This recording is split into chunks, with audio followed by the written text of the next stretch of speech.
Alors, bonjour ou bonsoir, chers participants et participantes, en fonction du pays où vous nous rejoignez. Merci encore pour votre disponibilité. Merci d'être là aujourd'hui. Je m'appelle Aya Douabou. Je suis la responsable des programmes stratégiques du Réseau pour la justice fiscale en Afrique, TJNA pour ses sigles en anglais, et j'assurerai la modération de ce webinaire aujourd'hui. Alors, quelques petites règles d'usage. Je vous invite à vous présenter dans le chat. Donc, vous verrez la bulle en haut où c'est écrit chat. Donc, je vous invite à écrire votre nom, votre prénom, votre organisation et le pays d'où vous nous rejoignez. Alors, si tout au long du webinaire, vous pourrez poser vos questions dans le chat directement, ou alors vous avez l'option de lever la main, donc d'appuyer sur l'icône de la main, et notre chargé d'informatique se chargera de vous permettre de vous donner la parole et de poser votre question en direct. Alors, pourquoi sommes-nous rassemblés aujourd'hui? Nous sommes rassemblés aujourd'hui parce que souvent, dans nos activités de plaidoyer au niveau national, des activités de plaidoyer en faveur de meilleurs services publics, meilleure éducation, santé, infrastructure, nos activités de plaidoyer en faveur d'une meilleure résilience face à la crise climatique.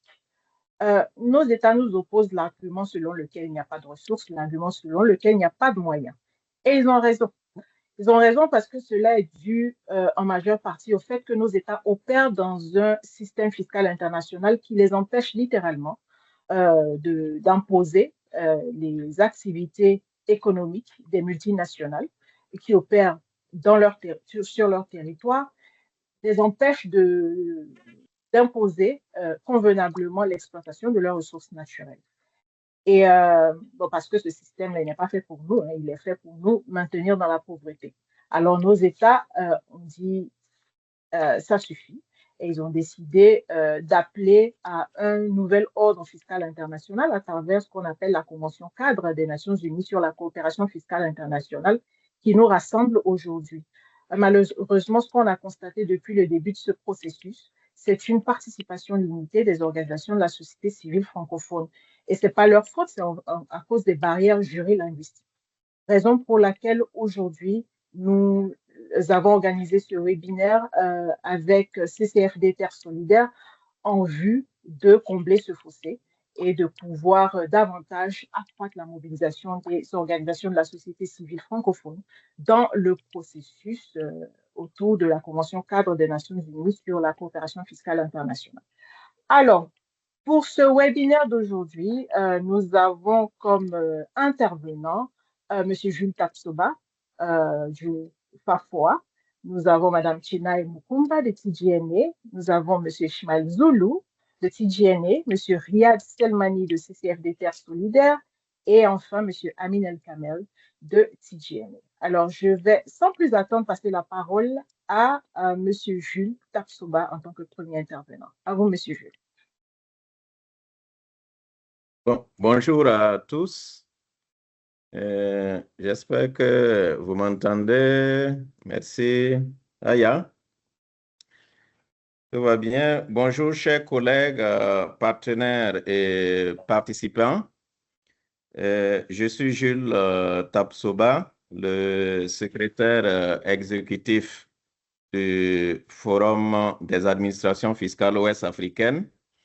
FAFOA en français et WATAF en anglais, West African Tax Administration Forum. C'est avec plaisir que je me réjouis de participer à cet important webinaire pour souhaiter la bienvenue à tous les participants connectés pour un débat sur la Convention fiscale des Nations Unies et en particulier sur le rôle des organisations de la société civile francophone, comme le disait Aya, quel est le rôle qu'ils peuvent jouer dans la mise en place d'approches innovantes pour mieux mobiliser les recettes et mieux mobiliser tous les acteurs de gestion de la fiscalité en Afrique. Permettez-moi pour cela, au nom du WATAF, de dire merci à Tax Justice, Terre Solidaire, et ainsi que toutes les organisations et personnes qui ont travaillé voilà, pour que cet événement soit possible. Votre engagement en faveur de la justice fiscale est perceptible et pourront contribuer à impliquer davantage les OSC francophones pour que plus de voix africaines soient mêlées à la prise de décision mondiale quand il s'agit de donner un point de vue sur la fiscalité. Donc, je voudrais dire en tant que fiscaliste aussi que le système fiscal doit être efficace, efficient, et afin d'impacter le développement des nations et des régions. C'est par des impôts que nous avons la possibilité pour les gouvernements de financer des écoles, des hôpitaux, des routes, d'impacter sur le système de la pauvreté positivement, sur les inégalités, le chômage et les changements climatiques. Pour de nombreux pays africains, la mobilisation des recettes fiscales intérieures est importante et le WATAF travaille pour harmoniser les pratiques de gestion de la fiscalité en Afrique de l'Ouest et en dehors de l'Afrique de l'Ouest. Je voudrais très vite dire que nous avons signé avec Tax Justice un mémorandum de coopération, mais nous avons fait la même chose avec la CEDEAO et l'UEMOA, et nous pouvons harmoniser des textes fiscaux ou douaniers, et je crois que cela est important pour minimiser les effets pervers de la fiscalité en Afrique de l'Ouest et dans toute l'Afrique. Et c'est pourquoi les OSC, et je dirais par exemple que je me réjouis qu'au Nigeria, CISLAC ou IBP soient mêlés dans l'élaboration des directives sur la TVA, sur les dépenses fiscales, et ce doit être le même cas avec toutes les OSC dans les pays francophones. Donc, au plan opérationnel, WATAF travaille stratégiquement avec un comité spécifique qui est le comité fiscalité internationale. À l'intérieur, nous avons des experts régionaux, francophones, anglophones et portugais. Voilà, et je crois que nous allons renforcer cela pour une meilleure implication des OSC francophones. Donc, je pense que c'est une grosse opportunité d'être là. Et je voudrais aujourd'hui, pour ce webinaire qui est important, dire que la participation du WATAF au débat est tout aussi importante et les perspectives et les expériences de Tax Justice vont être considérées dans nos activités communes pour renforcer la gestion de la fiscalité dans le cadre de la Convention fiscale des Nations Unies. Donc, il y a 4 choses que je voudrais, je vois Aya qui hausse la tête, il y a 4 choses que je voudrais souligner dans notre rôle. Nous voulons animer ce comité sur la fiscalité internationale pour coordonner les intérêts en Afrique de l'Ouest. Deuxièmement, il s'agit de renforcer les liens entre les administrations fiscales d'Afrique de l'Ouest et ailleurs pour partager des connaissances et encourager tous les pays francophones pour une plus grande participation dans ces débats et participer activement aux négociations sur la Convention. Et là, je pense que je fais un clin d'œil à Chinaï, Tax Justice, pour que WATAF soit un bon observateur dans les débats et identifier aussi clairement les priorités pour l'Afrique, voilà, dans les intérêts à défendre. J'espère que ce webinaire va inspirer une nouvelle organisation, une nouvelle collaboration et une nouvelle dynamique. Et je profite de cette occasion pour remercier tous les participants, remercier les organisations de la société civile avec lesquelles nous travaillons et souhaiter un système fiscal mondial qui favorise l'équité, le développement et la prospérité pour tous les Africains. Merci de vous joindre à nous aujourd'hui. Je vous souhaite une discussion productive et fructueuse et je vous remercie pour votre attention. Merci beaucoup, Monsieur Tapsoba, pour vos remarques. Je passe la parole à Madame Chenai Mukumba. Merci, Aya. Chers collègues et partenaires, mesdames et messieurs, bonjour à toutes et à tous et merci de vous joindre à nous aujourd'hui. Au nom de Tax Justice Network Africa, je suis heureuse de vous accueillir à ce webinaire sur la fiscalité internationale et le rôle de la future Convention fiscale des Nations Unies pour les pays africains. Cette rencontre est importante. Le processus de la Convention fiscale des Nations Unies a commencé à prendre forme à la fin de 2024 et il représente une étape importante vers des règles fiscales mondiales plus justes et plus inclusives. Trop souvent, les discussions sur la fiscalité internationale n'ont pas assez inclus les voix francophones de la société civile. Pourtant, ces questions touchent tout le continent et nos voix sont nécessaires pour construire des solutions adaptées à nos réalités.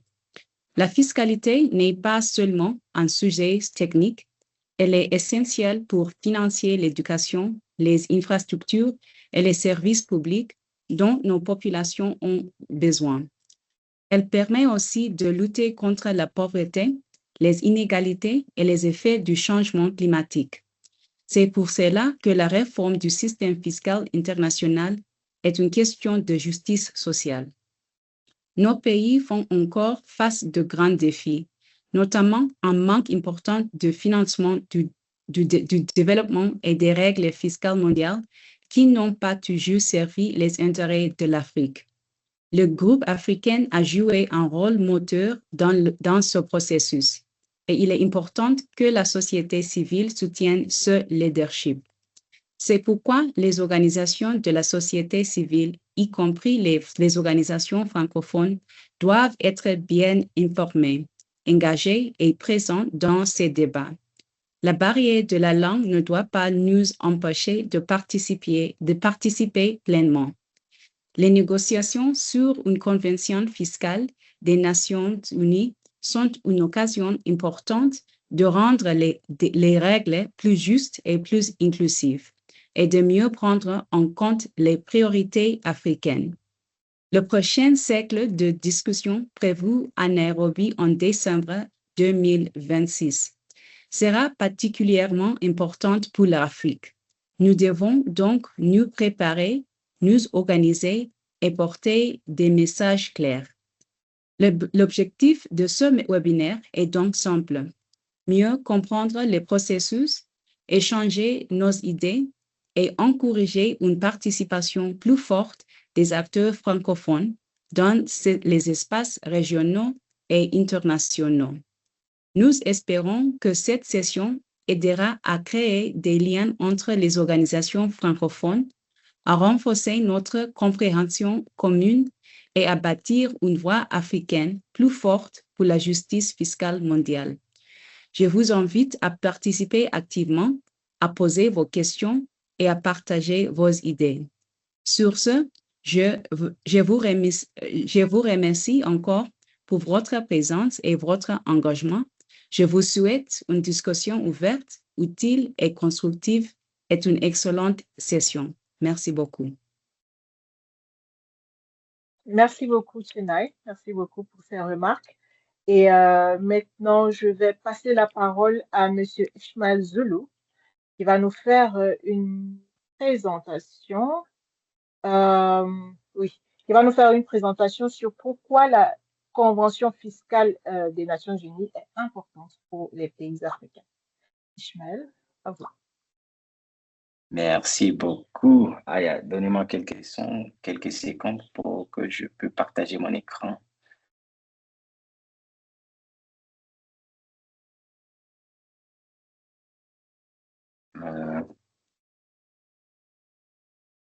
D'accord. Non, c'est pas ces documents. Désolé, donnez-moi quelques secondes.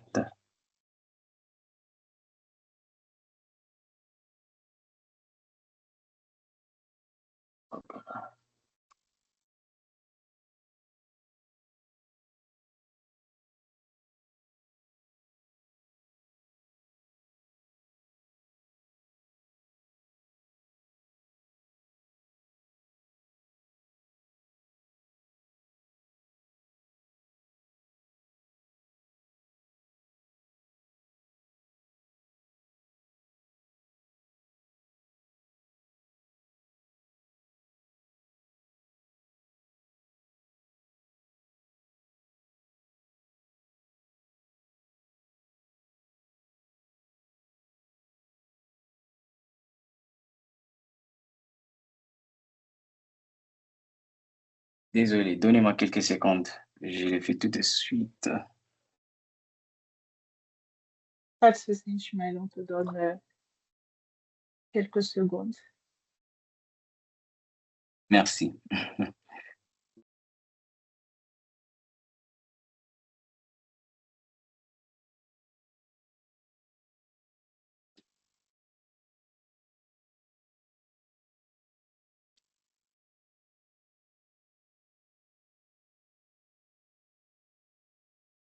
Non, non.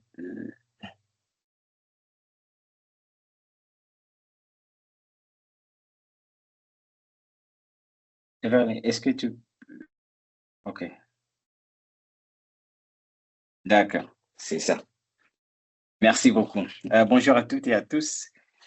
Et merci de votre présence. Je m'appelle Ismaël Zoulou et je travaille avec Tax Justice Network Africa, réseau pour la justice fiscale en Afrique.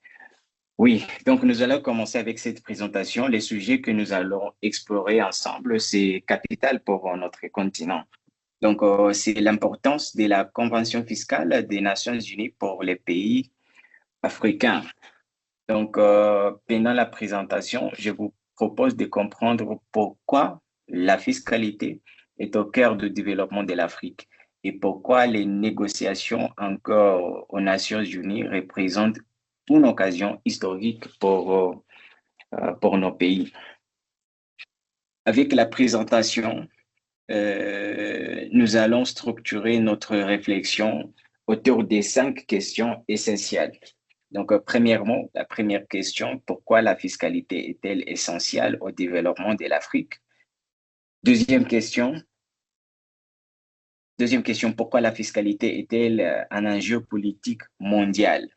La troisième question, qui contrôle réellement la politique fiscale internationale? La quatrième question, quel rôle l'Afrique joue-t-elle dans l'élaboration de la Convention des Nations Unies? La dernière question, quels sont les intérêts de l'Afrique dans cette convention?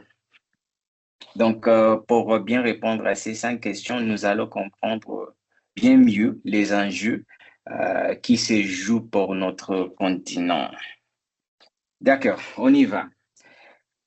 C'est ça notre première grande question. Pourquoi la fiscalité est-elle essentielle pour le développement de l'Afrique? Ici, il s'agit de poser les fondations de toute notre discussion. Trop souvent, l'impôt est perçu comme une simple contrainte, voire comme un fardeau. Donc, ici, nous allons discuter le rôle de la fiscalité dans le développement.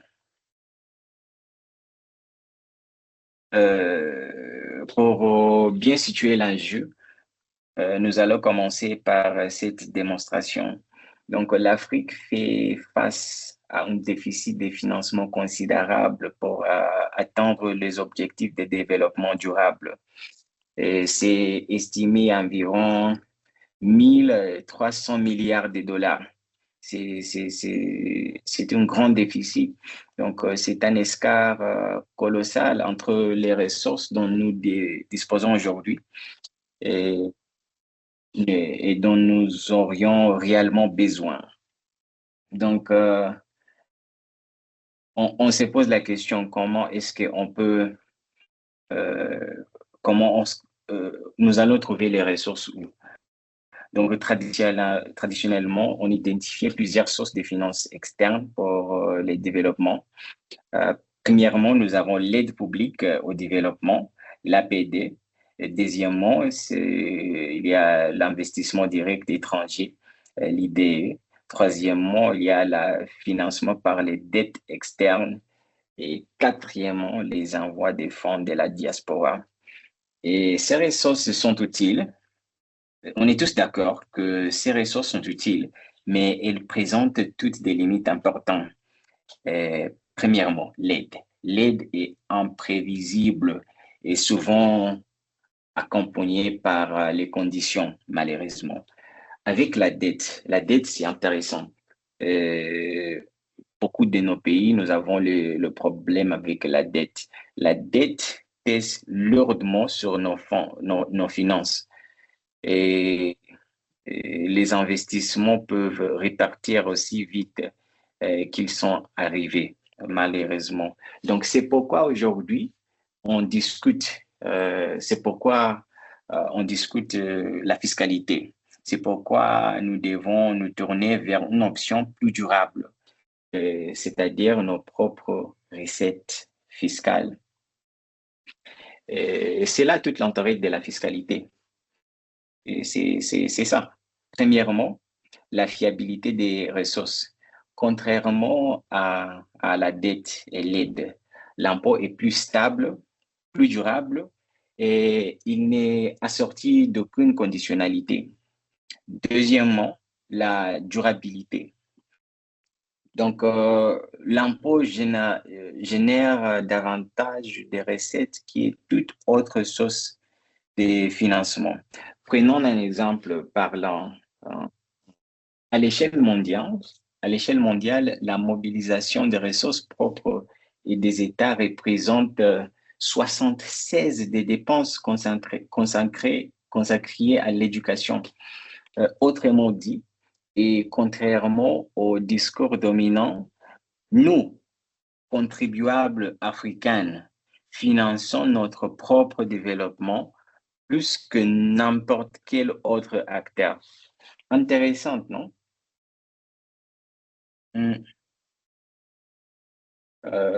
Oui, passons maintenant à la dimension internationale. Les sociétés multinationales, ou les SMN, sont des acteurs extrêmement puissants. Une étude de l'UNCTAD, ou les CNUCED, de 2013 a révélé qu'ils contrôlent 80% des chaînes de valeur mondiales. Et une étude de 2019 a montré qu'environ un tiers de la production mondiale est l'effet de ces multinationales. En Afrique, leur présence a explosé. Le nombre de filiales étrangères a progressé de 250% depuis la crise de 2008. On nous vante leurs bénéfices, mais malheureusement, elles sont aussi à l'origine des pratiques fiscales dommageables qui érodent gravement nos assiettes fiscales. Donc, les imposer avec la fiscalité efficacement est donc une véritable question de souveraineté économique.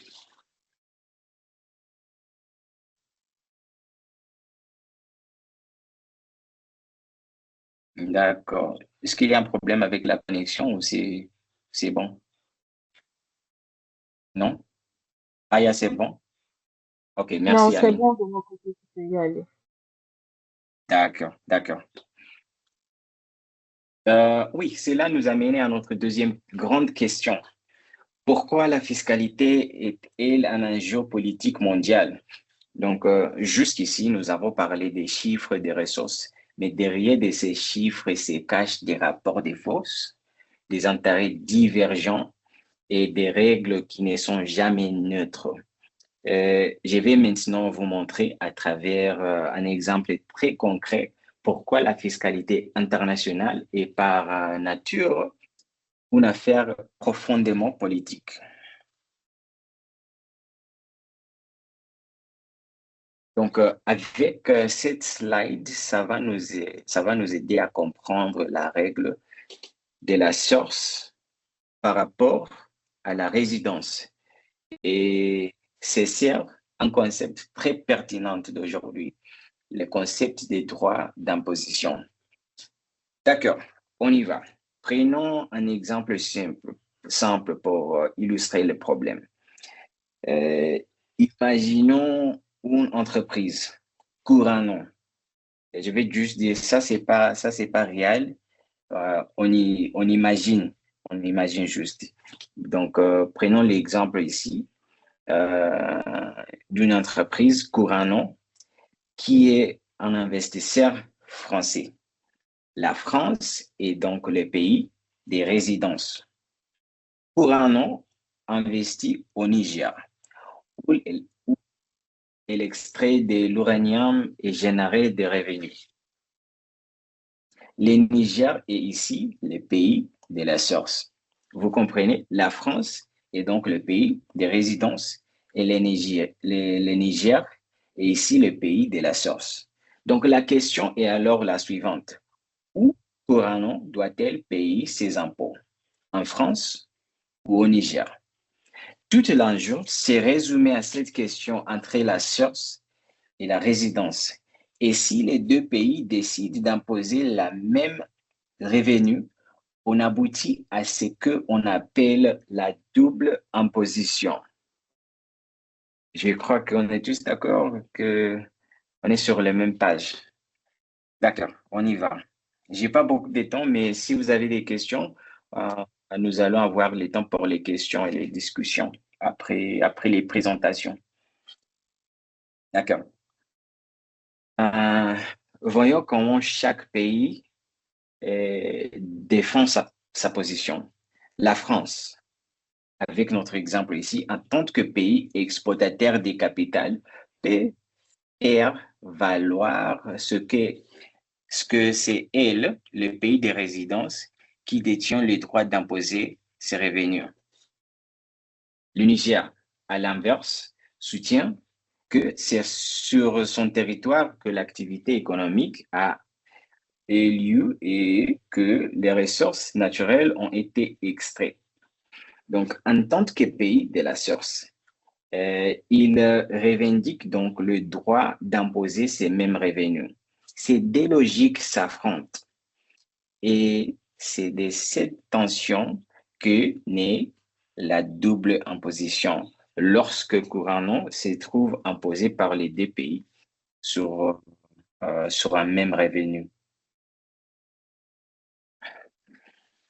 Et pour résoudre ce conflit, les États ont mis au point un instrument juridique, c'est-à-dire les conventions de double imposition, que l'on appelle aussi les CDI.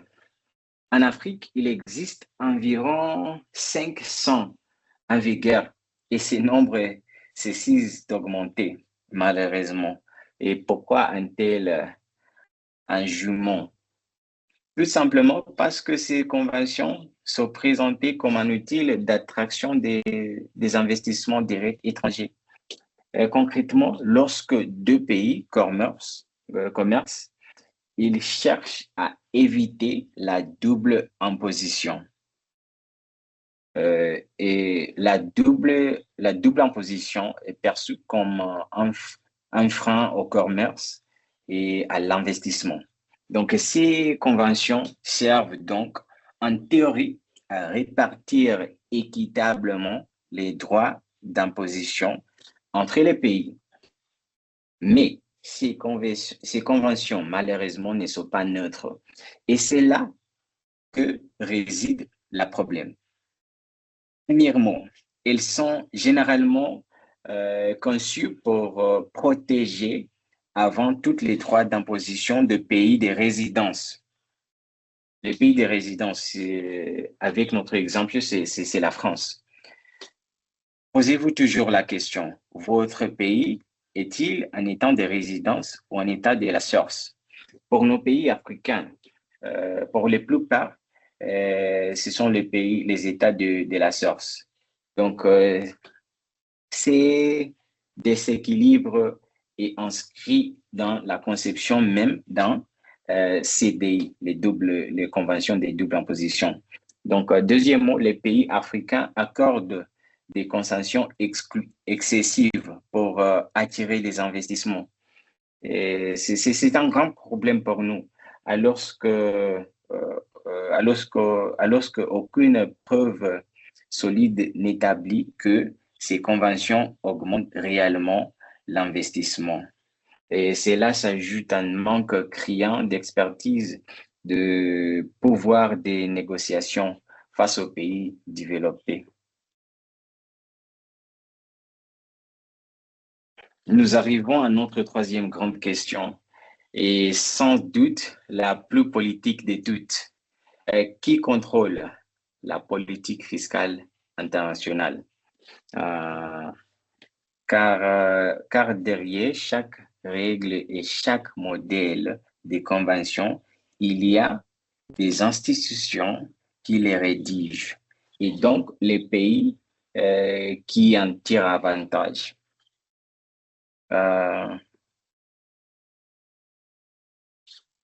Ici, nous avons trois grands acteurs en matière de fiscalité internationale.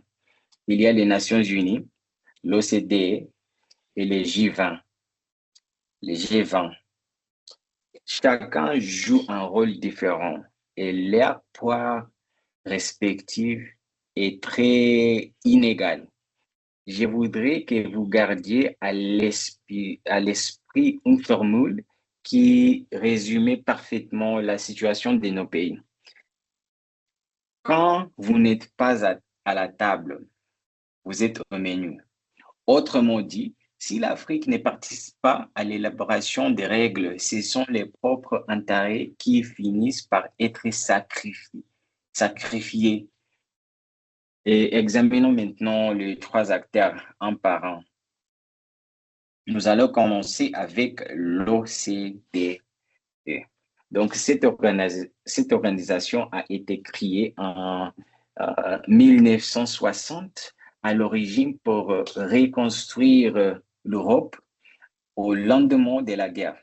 Avec le temps, son rôle s'élargit à la promotion de la croissance économique, bien au-delà du continent européen. Aujourd'hui, c'est elle qui établit des faits les normes fiscales internationales, principalement à travers son modèle de convention. Et ici, c'est un point capital parce que ces modèles favorisent les droits d'imposition de pays de résidence, c'est-à-dire les pays riches, les pays les plus riches, les pays occidentaux, au détriment des pays de la source, c'est-à-dire au détriment de la grande majorité des pays africains. Le deuxième acteur, c'est le G20. Il s'agit d'un groupe réunissant des économies riches et émergentes qui conférait une légitimité politique aux décisions techniques de l'OCDE. Donc, en d'autres termes, nous avons le G20 qui apporte les poids politiques et l'OCDE l'expertise technique. Récemment, je crois que vous avez vu que l'Union africaine est devenue membre du G20. Et ça, c'est une avancée. Mais est-ce qu'on se pose la question honnêtement, cette adhésion suffit-elle réellement à garantir la défense des intérêts de l'Afrique. Est-ce que nos intérêts, est-ce que ça va garantir la défense des intérêts de l'Afrique? Rien n'est moins sûr. Et c'est précisément tout l'enjeu des débats actuels.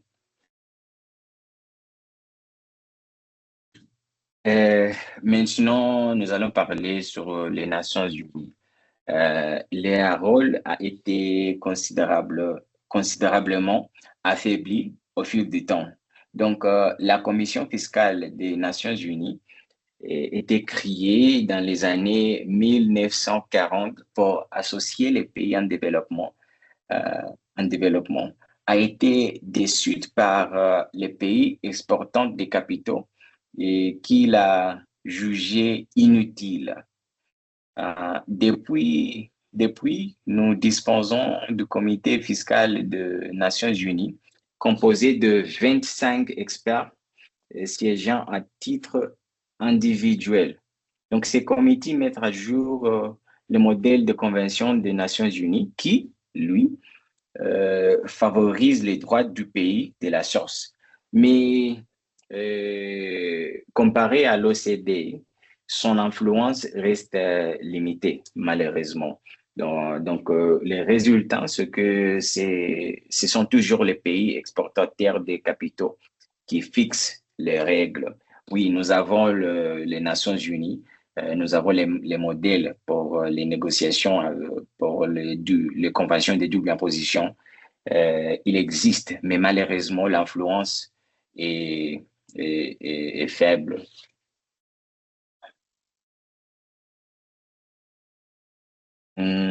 Oui, ici nous allons parler sur les problèmes de l'architecture fiscale actuelle.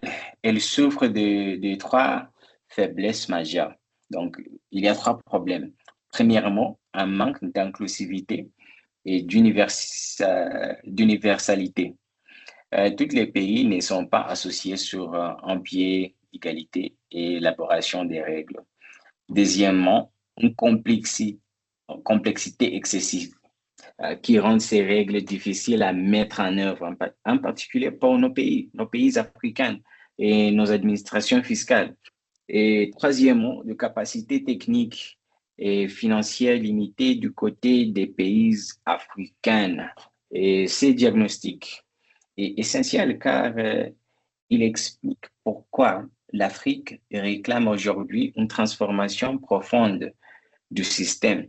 C'est pourquoi on pose les questions sur les structures fiscales internationales.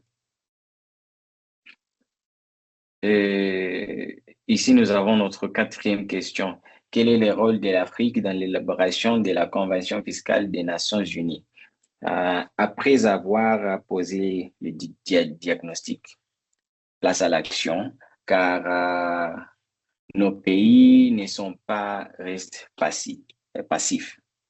Et ils ont engagé ces dernières années une véritable bataille diplomatique pour réformer les règles du jeu.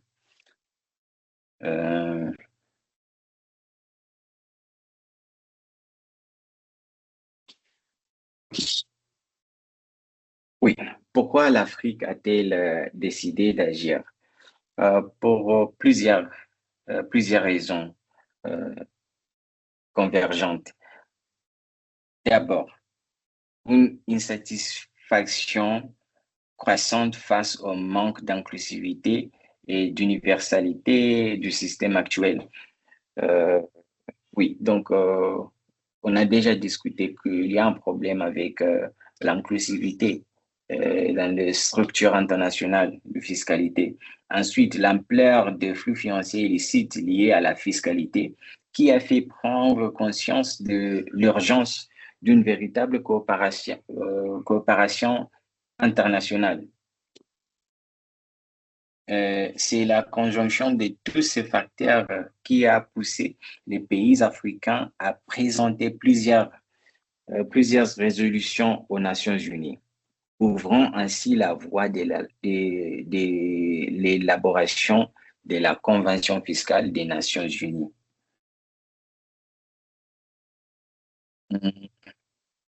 je ne vais pas parler beaucoup sur ça, mais ici, ça montre le progrès qu'on a réalisé jusqu'au présent, où en mai 2022, les ministres africains des Finances ont appelé à la coopération d'un organe fiscal des Nations Unies.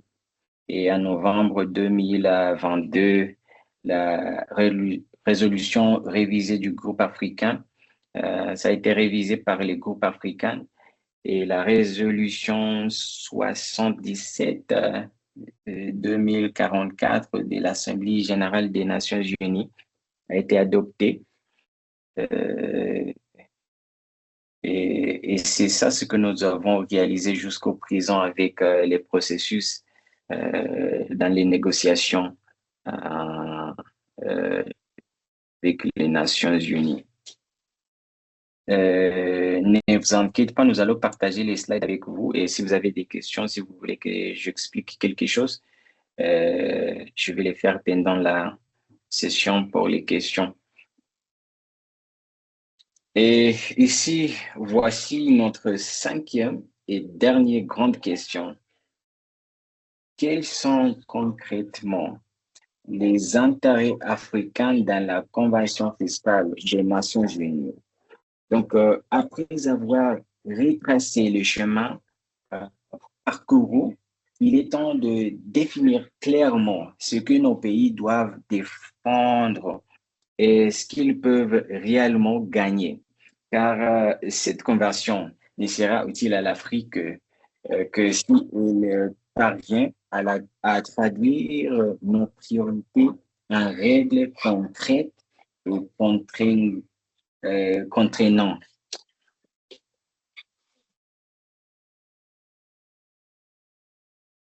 Donc, les intérêts de l'Afrique peuvent se résumer en quelques grandes priorités sur les plans procédural. Il s'agit de veiller à ce que l'Afrique joue un rôle actif dans la définition de l'ordre du jour et la prise de décisions.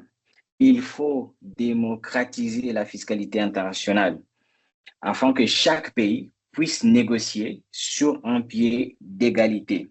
Ce que nous voulons, l'Afrique, c'est l'égalité. C'est pas que nous, l'Afrique, nous voulons être les grands voix. Non, non, non, c'est pas ça. Ce que nous voulons, c'est l'égalité. Sur les fonds, les principes doivent s'inscrire dans les objectifs de développement durable et tenir compte des capacités de chacun. Il s'agit enfin de corriger des déséquilibres historiques des droits d'imposition et de lutter efficacement contre le flux financier illicite, tout en renforçant la mobilisation des ressources nationales.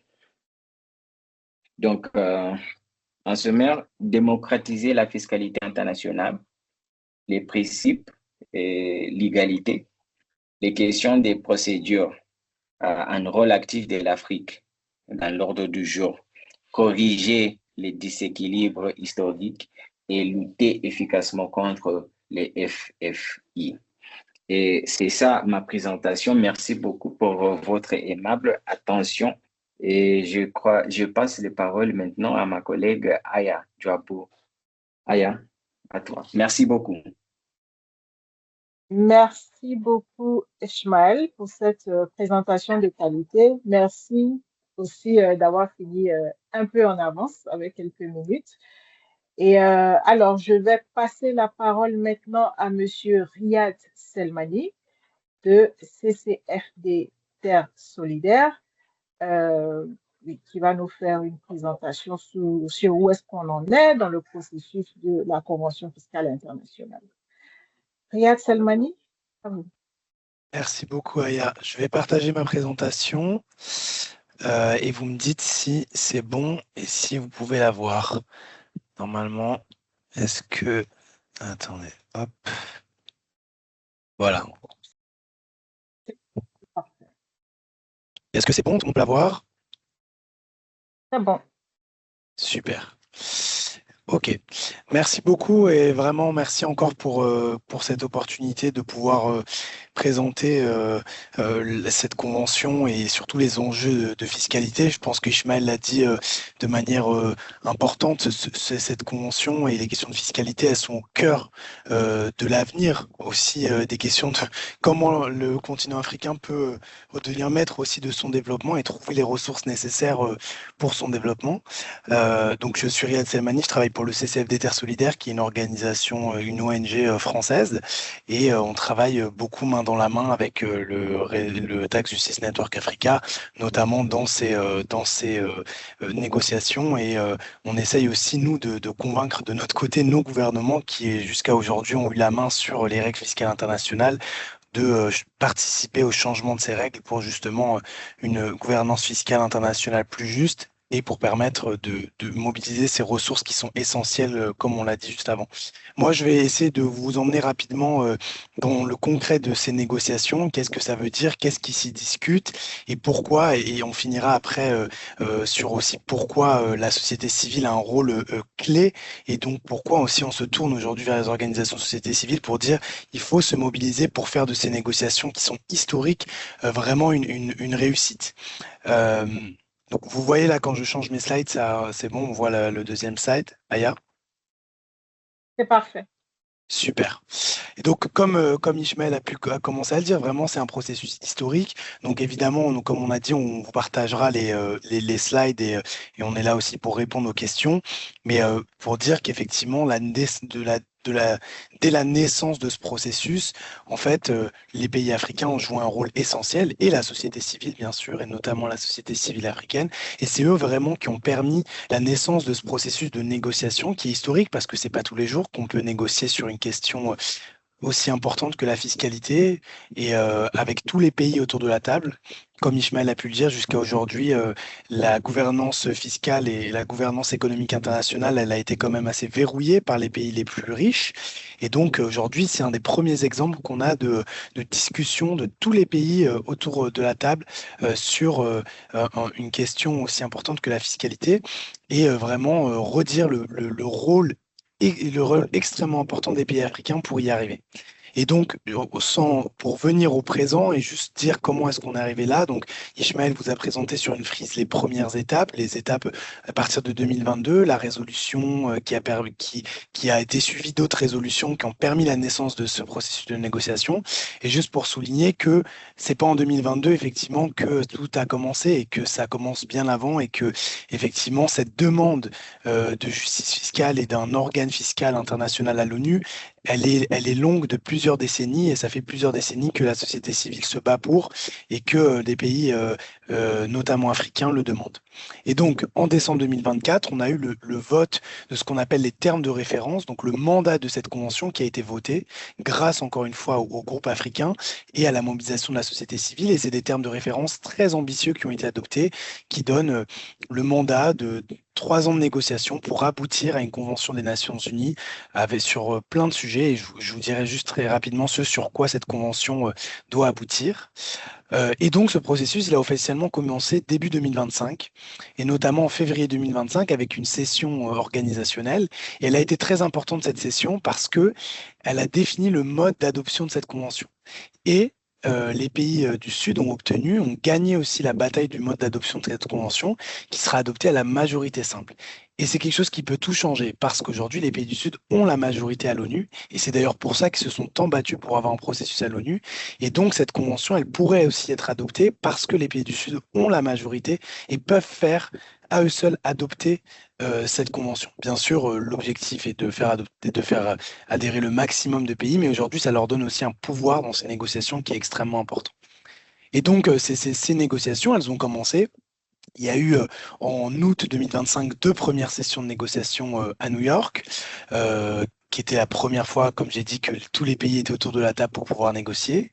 Puis une session de négociation en novembre 2025 à Nairobi, première fois que des négociations de ce type se déroulent sur le continent africain. C'est aussi exceptionnel et ça montre à quel point les pays africains ont été proactifs et ont aussi obtenu que symboliquement, ces négociations doivent se dérouler aussi sur le continent africain pour montrer que la gouvernance économique internationale ne doit plus être dans les mains seulement des pays du Nord et des pays riches.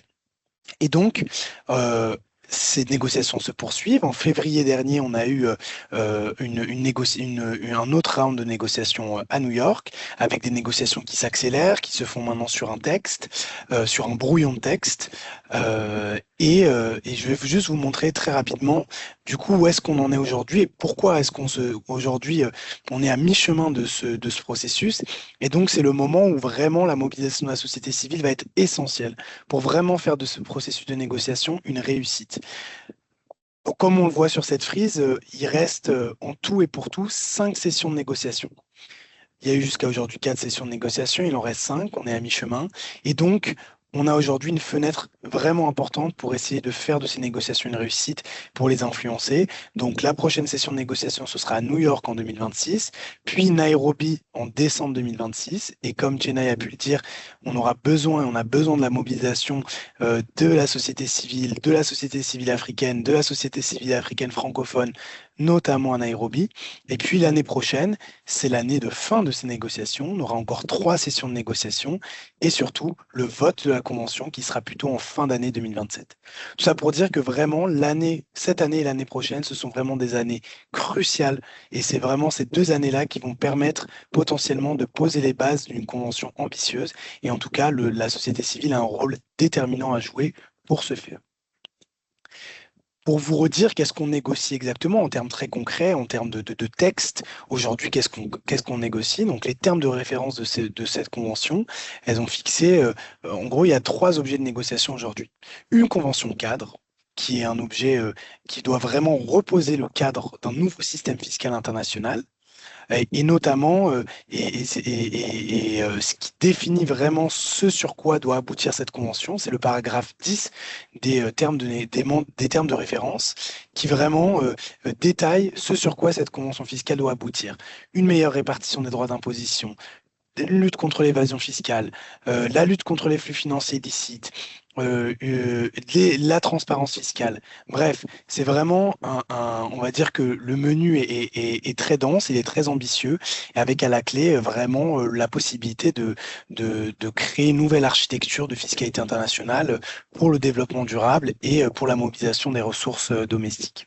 Cette convention, elle est accompagnée de 2 protocoles, un sur les services transfrontaliers, et c'est particulièrement important dans le contexte africain, parce qu'aujourd'hui, notamment dans des pays où se développent énormément aussi des activités de multinationales du secteur numérique, par exemple, comment est-ce qu'on fait aussi pour que les pays du Sud, et notamment les pays africains, puissent aussi récupérer des ressources de ces entreprises qui ont des services qui sont transfrontaliers et qui n'ont plus ces services physiques comme les activités des multinationales traditionnelles, et un protocole sur la résolution et la prévention des litiges fiscaux. Voilà. Pour vous dire, il y a 3 objets de négociation, mais évidemment, le plus important, c'est la convention cadre, parce que c'est elle qui doit poser les bases vraiment de ce nouveau système fiscal international qu'on essaye d'obtenir.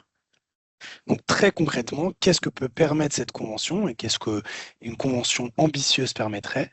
Donc tout d'abord, mettre fin à l'évasion fiscale des multinationales, mettre fin à l'évasion fiscale, pas que des multinationales, pardon, aussi des individus les plus riches, mais en tout cas à tous les phénomènes d'évasion fiscale qui aujourd'hui saignent financièrement les pays du Sud et particulièrement les pays d'Afrique, comme a pu le montrer Ismaël. Et donc ça, c'est vraiment un des enjeux majeurs, c'est vraiment mettre fin à cette évasion fiscale, mettre fin à ces flux financiers illicites qui saignent les finances aujourd'hui des pays africains et qui sont un frein pour le développement et pour la lutte contre le changement climatique. Permettre une gouvernance économique mondiale plus juste et plus inclusive, et ça va de pair avec corriger des inégalités et des déséquilibres économiques historiques, et ce n'est qu'une redite de ce qu'a dit Ismaël plus tôt, mais c'est important, c'est aussi enfin permettre une gouvernance économique et fiscale qui est plus juste, où tous les pays ont leur voix, et sortir de ces clubs de pays riches comme l'OCDE, où les intérêts de tous les pays, notamment les intérêts des pays africains, ne sont pas représentés, ne sont pas défendus. Très concrètement, cette convention, elle peut aussi permettre de manière cruciale de mobiliser de manière durable des ressources financières pour le développement, la protection sociale, l'éducation, la santé, le climat, et j'ai oublié de mettre un etc. ou un 3 petits points, parce que toutes ces ressources financières, elles peuvent vraiment permettre de financer toutes les politiques publiques. Et donc, c'est essentiel, c'est peut-être le cœur de cette convention, c'est vraiment permettre aux pays, et notamment aux pays africains, enfin de pouvoir mobiliser leurs propres ressources pour être aussi pour ne plus dépendre de ressources extérieures, pour pouvoir financer toutes ces politiques publiques et l'atteinte des objectifs du développement durable. Et enfin, un enjeu majeur, c'est aussi d'aligner la fiscalité avec d'autres enjeux de justice climatique, de justice de genre, de respect des droits humains, de protection du vivant. Et c'est très important parce que la fiscalité, c'est un enjeu très politique. Et le but de ces négociations, de cette convention, c'est de replacer aussi le caractère politique de la fiscalité, d'arrêter de dire que la fiscalité est seulement un objet technique. Ce n'est pas un objet technique, pas seulement un objet technique, c'est extrêmement politique. Et donc, il y a besoin aussi que la fiscalité soit au service de la justice économique, de la justice sociale, de la justice climatique, de la justice de genre.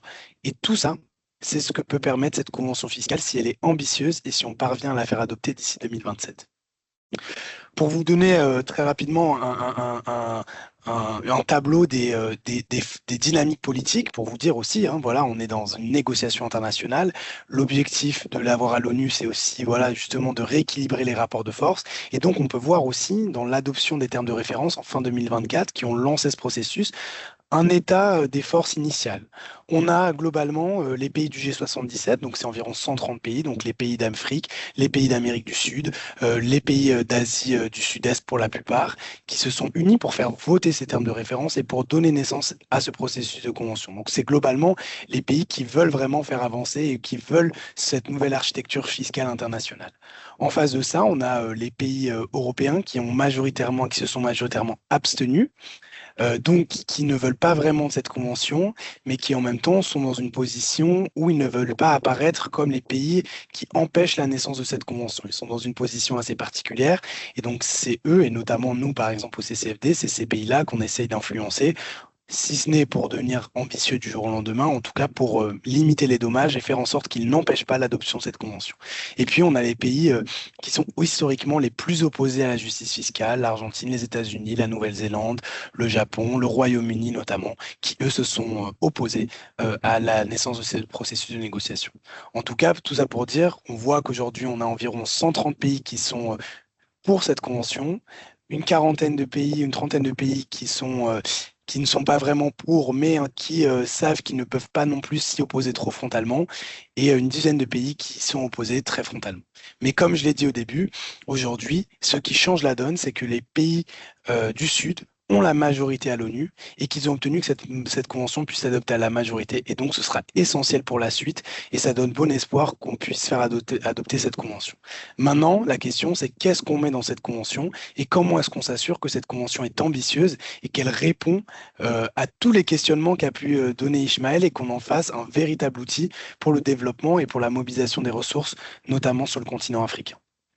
Je voulais vous donner très rapidement juste quelques indices sur ce qui s'est passé lors des dernières sessions de négociation, qui vous donne aussi un indice de pourquoi est-ce qu'on a besoin ultimement de la société civile pour faire de cette convention une réussite. Donc à New York, en août 2025, il y a à peu près un an, c'était les premières discussions sur cette convention. Elles étaient, pour être honnête, assez complexes, assez techniques, mais elles ont été aussi l'occasion de montrer qu'il y avait une très forte cohésion des pays africains et que les pays africains aujourd'hui ont le leadership dans ces négociations. Et c'est extrêmement important et c'est aussi pour ça que la société civile africaine a un rôle déterminant pour continuer à pousser les pays d'Afrique, francophones comme non francophones bien sûr, à être les leaders dans ce processus et espérer aussi que les demandes des pays africains puissent être le mieux intégrées dans cette convention. À l'inverse, et sans surprise, les pays du Nord, et en particulier les pays européens, parce qu'il faut noter que les États-Unis sont sortis dès le premier jour des négociations, ils ont adopté une approche très technique, ils ont envoyé beaucoup d'administration fiscale, et en fait, c'est un peu une stratégie pour justement dépolitiser d'une certaine manière les débats et pour dire voilà, c'est technique, ce n'est pas politique. Et ça, c'est une technique, on va dire, pour réduire l'ambition de ces négociations. Et donc ça, c'est quelque chose sur lequel on est très vigilant et c'est ce pourquoi aussi la mobilisation de la société civile est essentielle. À Nairobi, on a eu une discussion qui enfin s'est faite sur un texte et on a été assez inquiet parce que ce texte était assez vide et justement on a vu le risque qui émerge, c'est celui que les pays européens notamment poussent à l'adoption d'une convention, mais qu'ils vident cette convention de sa substance et de son ambition. Et donc, ça, c'est un risque qu'on a vraiment identifié à Nairobi. Et ils essayent aussi comme je l'ai dit, de techniciser ces débats pour les rendre peu politiques, de les ralentir et aussi de renvoyer sans cesse justement à l'existence d'instruments de l'OCDE et de dire pourquoi aurions-nous besoin de cette convention alors qu'on a déjà l'OCDE. Donc, vous voyez un peu la bataille sur ce sur quoi elle se joue entre des pays du Sud et notamment des pays africains qui veulent une convention ambitieuse et des pays européens qui veulent vider l'ambition de cette convention. Et donc la bataille est réelle, et il y a un risque effectivement que ces pays européens y parviennent et c'est pour ça qu'on a besoin de se mobiliser. Et à l'inverse, comme j'ai dit, le leadership des pays africains qui s'est encore exprimé à Nairobi, mais qui s'est aussi exprimé énormément à New York et qui peut-être a été la session la plus politique. Et c'est extrêmement important. Les pays africains ont vraiment réussi, lors de ces dernières sessions de négociation, à essayer de limiter les tentatives des pays européens de trop techniciser les débats, de les rendre plus politiques et de montrer aussi leur unité et de taper du poing sur la table pour dire qu'ils voulaient une convention ambitieuse. Et vraiment, c'est quelque chose qu'on a observé lors des dernières négociations. Et pour nous, c'est un signe d'espoir. C'est aussi du fait du travail de la société civile. Et en ce sens-là, je souligne vraiment le travail de Tax Justice Network Africa qui joue un rôle déterminant pour mobiliser, pour vraiment permettre que les pays africains soient vraiment leaders de ces négociations. Et donc, à New York, on a pu observer ce leadership et on a vraiment l'enjeu pour les prochaines sessions de négociation, comme vous avez pu le voir sur le calendrier, que cela se poursuive et que cela s'amplifie et que la discussion devienne de plus en plus politique pour permettre aussi justement que les intérêts des pays du Sud et les intérêts des pays africains puissent être le mieux représentés dans cette convention. Donc comme je l'ai dit, très rapidement, on a vraiment aujourd'hui une division entre deux visions opposées de la convention. Les pays de l'OCDE qui veulent préserver le statu quo, qui veulent une convention qui ne soit pas contraignante, qui ne soit pas prescriptive, qui ne soit pas substantielle et surtout qui préserve ces traités fiscaux bilatéraux dont Ismaël a parlé et qui sont un des principaux problèmes aujourd'hui du système fiscal international, notamment pour les pays africains. Et en face, un groupe Afrique qui a vraiment montré sa volonté de remettre à plat toutes les règles et qui veut une convention forte et contraignante. Et je voulais juste souligner effectivement qu'on a aussi des pays émergents, qu'on appelle les BRICS, qui sont aujourd'hui plutôt des pays favorables à la Convention, mais qui sont dans une position assez ambivalente sur certains sujets. Et donc, ces pays-là, effectivement, ils peuvent faire la bascule et ça va être aussi important de les mobiliser. On a d'autres collègues aussi qui essaient de les mobiliser pour qu'ils jouent aussi un rôle pour faire adopter cette Convention et une Convention ambitieuse. Pour venir maintenant à ce que nous, en tant que société civile, on demande, et c'est important parce qu'effectivement, si les pays africains et si les pays du Sud aujourd'hui ont une position ambitieuse, évidemment, comme toujours, la société civile a la position la plus ambitieuse. Et le but, c'est effectivement que la société civile parvienne aussi à faire rentrer dans le débat et à faire rentrer dans cette convention ces positions qui sont les positions les plus ambitieuses et qui sont aussi celles qu'on pense être le mieux à même de pouvoir répondre à tous les défis qu'on a pu citer auparavant. Et donc, les principales demandes, je vais les lister très rapidement. Donc, on a dit rééquilibrer les rapports Nord-Sud en matière fiscale et donc notamment, comme on a dit, mettre fin à ces traités fiscaux bilatéraux injustes, répartir plus équitablement les droits d'imposition entre les pays, notamment comme Ismaël l'a expliqué, entre les pays sources et les pays résidences. Comprenez, donner beaucoup plus de droits d'imposition aux pays sources. La majorité des pays africains aujourd'hui sont des pays sources. Créer un organe fiscal international à l'ONU, inclusif, démocratique, pour qu'enfin les décisions se prennent avec tous les pays et non plus à l'OCDE et non plus dans des clubs fermés.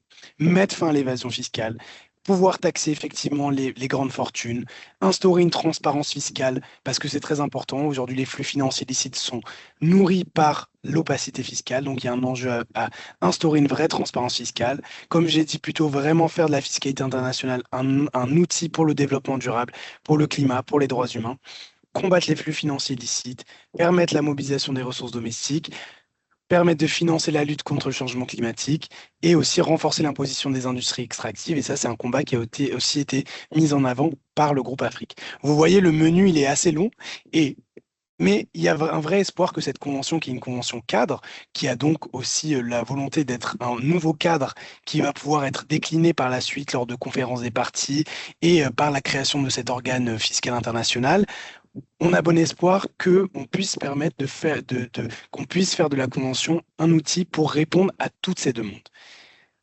Et donc, je voulais juste vous donner rapidement, avant de finir, l'exemple de 2 batailles qui sont cruciales dans le contexte africain. Évidemment, cette convention, elle a plein d'articles. Il y a plusieurs articles sur le développement durable, sur les flux financiers illicites. Mais à notre sens, et je pense que notamment dans le cas africain, il y a 2 débats aujourd'hui qui vont être cruciaux pour faire de la convention une réussite, et notamment une réussite pour les pays africains. C'est la question de la répartition des droits d'imposition. Comme on l'a dit, comment est-ce qu'on rééquilibre les droits d'imposition entre pays sources, entre pays sources et entre pays de résidence. Et aujourd'hui, donc je voulais juste vous faire l'état de, on a la vision de l'OCDE qui est problématique, qui ne veut pas remettre en cause les règles actuelles, qui veut nous maintenir dans un système qui est daté, qui est obsolète, qui est coûteux. On a une position du groupe Afrique qui va dans le bon sens, qui va aujourd'hui reconnecter l'activité réelle et l'imposition, dire que les multinationales doivent être taxées sur la base de leur activité réelle, et remettre en cause les règles qui préexistent. Et on a une vision de la société civile qui est très claire, très ambitieuse, qui est encore plus ambitieuse aujourd'hui de ce qu'on observe dans les pays les plus ambitieux. Et nous, l'objectif, c'est de faire en sorte, notamment que les pays africains, mais aussi que les pays du Sud, puissent vraiment soutenir les propositions telles qu'on les formule, c'est-à-dire un passage d'un système de taxation unitaire, taxer les multinationales sur la base de l'activité réelle là où elles opèrent, mettre fin aux règles datées du système fiscal international, avoir des articles spécifiques sur la taxation des multinationales. Je dis ça parce que c'est important de se rendre compte aussi que la société civile a souvent les positions les plus ambitieuses, et le but, c'est vraiment de faire en sorte que ces positions les plus ambitieuses puissent être prises dans le texte. Deuxièmement, deuxième article qui, à mon sens, est le plus important dans le contexte africain, c'est vraiment l'article 15 qui va définir la relation de cette convention avec les traités qui existent déjà, et donc notamment les traités fiscaux bilatéraux. C'est-à-dire, ce qui se joue, c'est est-ce qu'on va être en capacité de faire en sorte que cette convention puisse remettre à plat tous ces traités fiscaux bilatéraux, les revoir, faire en sorte que s'ils ne sont pas en accord avec cette convention ambitieuse, ils soient terminés, qu'on mette fin à ce système de traités fiscaux bilatéraux injustes, qu'on sorte des instruments injustes de l'OCDE. Ça, c'est la vision de la société civile, la vision et notamment de la société civile africaine. Le groupe Afrique, aujourd'hui, il a aussi montré des signes qui vont dans ce sens, et l'enjeu, c'est de le pousser à aller encore plus dans ce sens. Et évidemment, comme j'ai dit, une position de l'OCDE qui est beaucoup plus problématique et qui s'oppose à la renégociation des traités fiscaux, etc., et qui donc veut nous maintenir dans un statu quo qui est vraiment trop coûteux pour les pays africains et pour les pays du Sud. Pour finir, pour vous dire, tout ça, c'est que vraiment, les 5 prochaines sessions de négociation, elles vont être essentielles. Et le rôle de la société civile, et je pense que Amine aura le temps de vous expliquer aussi pourquoi et comment surtout la société civile peut se mobiliser. Vraiment, les sessions qui arrivent, elles vont être essentielles. Aujourd'hui, on a une opportunité, comme je le mets, une fenêtre d'opportunité essentielle pour influencer encore la rédaction de ce texte, parce qu'aujourd'hui, on va arriver sur la V0 de ce texte, donc la version 0 de ce texte. Donc, il y a encore une fenêtre d'opportunité énorme pour que la société civile puisse l'influencer et pour faire en sorte que les pays africains soient encore les leaders et puissent vraiment faire représenter les intérêts africains dans cette convention. Et aussi souligner que la société civile, jusqu'à aujourd'hui, elle a fait la preuve de son rôle crucial pour la naissance de ces négociations, pour l'ambition de ces négociations, et que donc, elle doit plus que jamais s'investir pour faire en sorte que ce processus de négociation soit une réussite sur le terrain, dans les négociations, dans les médias, et donc à ce titre, le plaidoyer et la mobilisation tout simplement des organisations de société civile des pays d'Afrique francophone sera donc crucial. Et je vais laisser du coup la main donc je vais rendre la parole à Aya, et merci pour votre attention et ravi de pouvoir répondre à vos questions par la suite.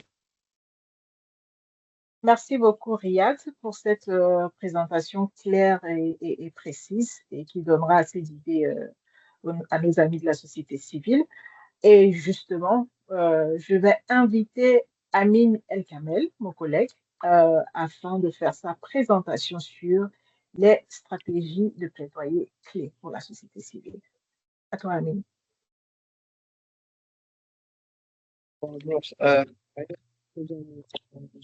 Mon écran. Essaye de parler, Amine. Est-ce que tu arrives à voir ma présentation? Oui, on arrive à voir ta présentation. Très bien. Justement.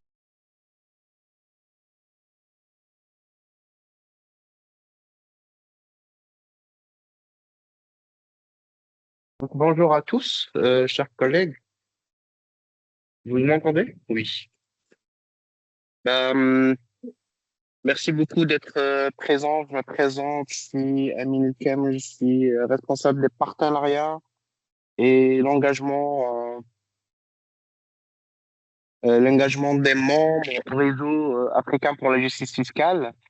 En fait, je vais essayer d'être bref. Beaucoup d'informations ont été présentées par mes deux collègues Riyad et Ismaël, mais moi, je vais poser trois questions dans ma présentation. Qui nous soutient et pourquoi? Pourquoi l'engagement de la société civile, il est crucial et vital à la réussite de la Convention cadre, mais aussi concrètement, qu'est-ce qu'on peut faire, comment on peut le faire et c'est quoi nos prérogatives. Très, très bien. Pour la première, j'ai voulu mettre ce slide qui a été déjà présenté par mes deux collègues, mais parce que cette date du 16 août 2024 à la présentation et l'adoption des termes de référence du comité chargé de rédiger la convention fiscale signe une date cruciale et historique pour l'Afrique, pas pour la convention, mais parce que c'est la première fois, et corrigez-moi, que tous les pays africains, tous, ont voté en bloc envers une seule, une seule convention et vers une seule, direction. Et je vais pas revenir sur qui a voté contre. C'est très, très simple. C'est les pays de l'OCDE qui s'est abstenu aussi. Donc ça nous montre aussi que cette convention, c'est donc l'opportunité pour l'Afrique d'avoir une place à la table où se définissent les règles qui déterminent qui paye et si les multinationales vont payer ou pas et où est-ce qu'elles vont payer et comment on va être sur la table des négociations et pas être le repas. Là, je vais vous dire pourquoi le soutien des organisations de la société civile, il est important. Là, on a trois raisons. Un, pour ceux qui ne le savent pas, ce sont les organisations de la société civile qui ont été les précurseurs et qui ont appelé et qui ont fait une campagne pour que cette convention cadre, elle soit là. Et sans eux, et sans nous, organisation de la société civile, cette convention n'existerait pas. Sans les organisations comme Global Alliance pour la justice fiscale et Tax Justice Network Africa qui ont depuis plus d'une décennie réclamé la création d'un organe fiscal sous l'effigie des Nations Unies. Et c'est une campagne collective qui a fait cela. Autrement dit, vous n'êtes pas des spectateurs de ce processus, mais vous êtes les précurseurs. Deuxièmement, il y a un contexte géopolitique difficile, et là, je ne vais pas aller dans les détails de ce qui se passe, vous le voyez, mais soyons honnêtes, nous traversons une période très, très difficile. Pour le multilatéralisme, en février 2025, les États-Unis se sont officiellement retirés des négociations. D'autres pays aussi exercent des pressions, peut-être qu'elles ne sont pas publiques, mais qui sont considérables pour freiner et vider les textes de leur essence. C'est précisément dans ce contexte que le soutien des organisations de la société civile devient plus important, mais aussi plus stratégique. Malheureusement, cette convention reste peu connue en Afrique. Et c'est un troisième constat, et celui qui est très, très préoccupant. Bien que ce soit les pays africains qui ont porté ce processus, là, pendant les négociations, on voit que 14 à 15 pays maximum sur 54 qui participent activement aux négociations. Et là, je suis très, très optimiste avec les chiffres. Et cela signifie que la majorité des pays africains qui ont déjà voté pour cette convention ne sont pas à la table où se négocie cela. Et cela, où vient votre rôle comme organisation pour changer là, pour sensibiliser, pour informer, mais aussi pour pousser vos gouvernements à s'engager.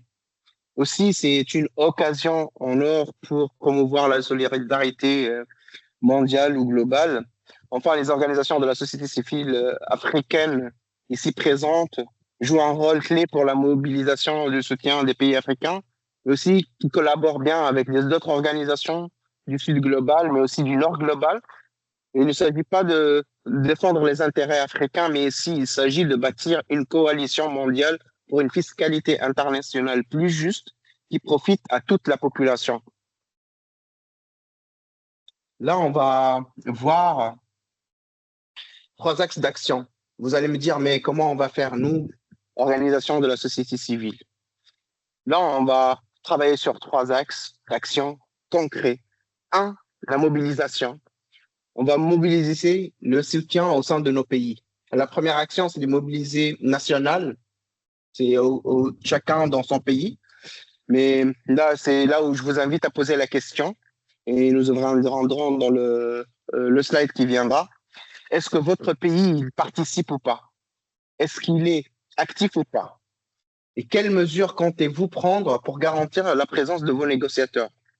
Ce n'est pas une question rhétorique, mais c'est un travail de plaidoyer concret. Identifier les responsables au sein du ministère des Finances ou de l'administration fiscale, leur transmettre les enjeux et exiger qu'ils représentent votre pays à New York et à Nairobi.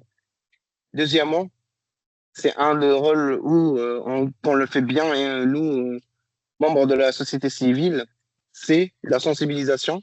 La majorité des citoyens africains, y compris beaucoup de décideurs politiques, ne savent pas ce que c'est la Convention fiscale des Nations Unies, ni pourquoi elle nous concerne directement. Donc, là, c'est d'où vient notre rôle pour sensibiliser. Vous avez les réseaux, vous avez les connexions, on a des plateformes nationales, mais aussi régionales, et on a aussi la légitimité pour changer cela. Chaque article, chaque post, chaque atelier de sensibilisation compte dans ce contexte-là. Et troisièmement, c'est nous exprimer clairement des positions communes, et je le dis bien communes, africaines. Et nous consacrerons la prochaine diapositive aussi pour cela. C'est de formuler sur les questions clés de la Convention. Les multinationales, la gouvernance fiscale internationale, la fiscalité du secteur extractif, le secteur digital, mais aussi, ce qui est très, très important pour nous aussi, c'est la lutte contre les flux financiers illicites. Ces positions ne s'imposent pas d'elles-mêmes dans la négociation, elles doivent être construites, documentées et bien défendues avec votre appui. Là, on va voir les mécanismes et comment ça se déroule, où est-ce qu'on peut, nous, agir. Je pense que mon collègue Riyad, il sait bien, vous a présenté les dates clés. Qu'est-ce qui s'est déjà passé, les 3 réunions, mais aussi les 5 réunions qui restent, dans celle de Nairobi, celle de New York qu'on connaît maintenant, mais qui reste 3 à définir.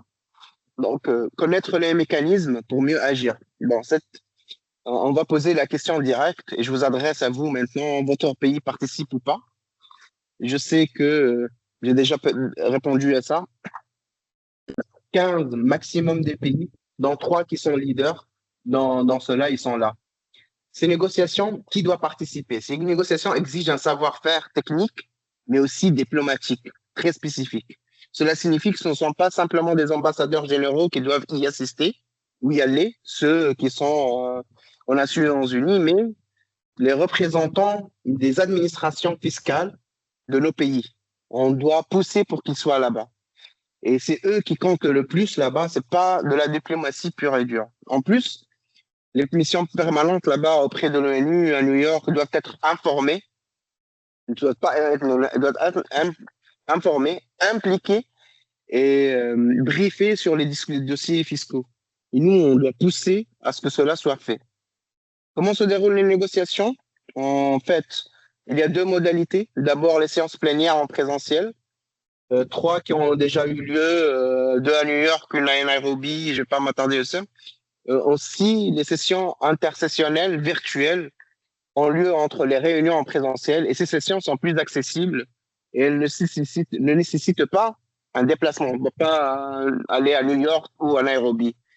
Et au moins, on doit pousser nos gouvernements à être présents sur ces réunions, surtout que peut-être le frein financier va venir comme pour dire qu'ils ne peuvent pas y aller pour manque de moyens.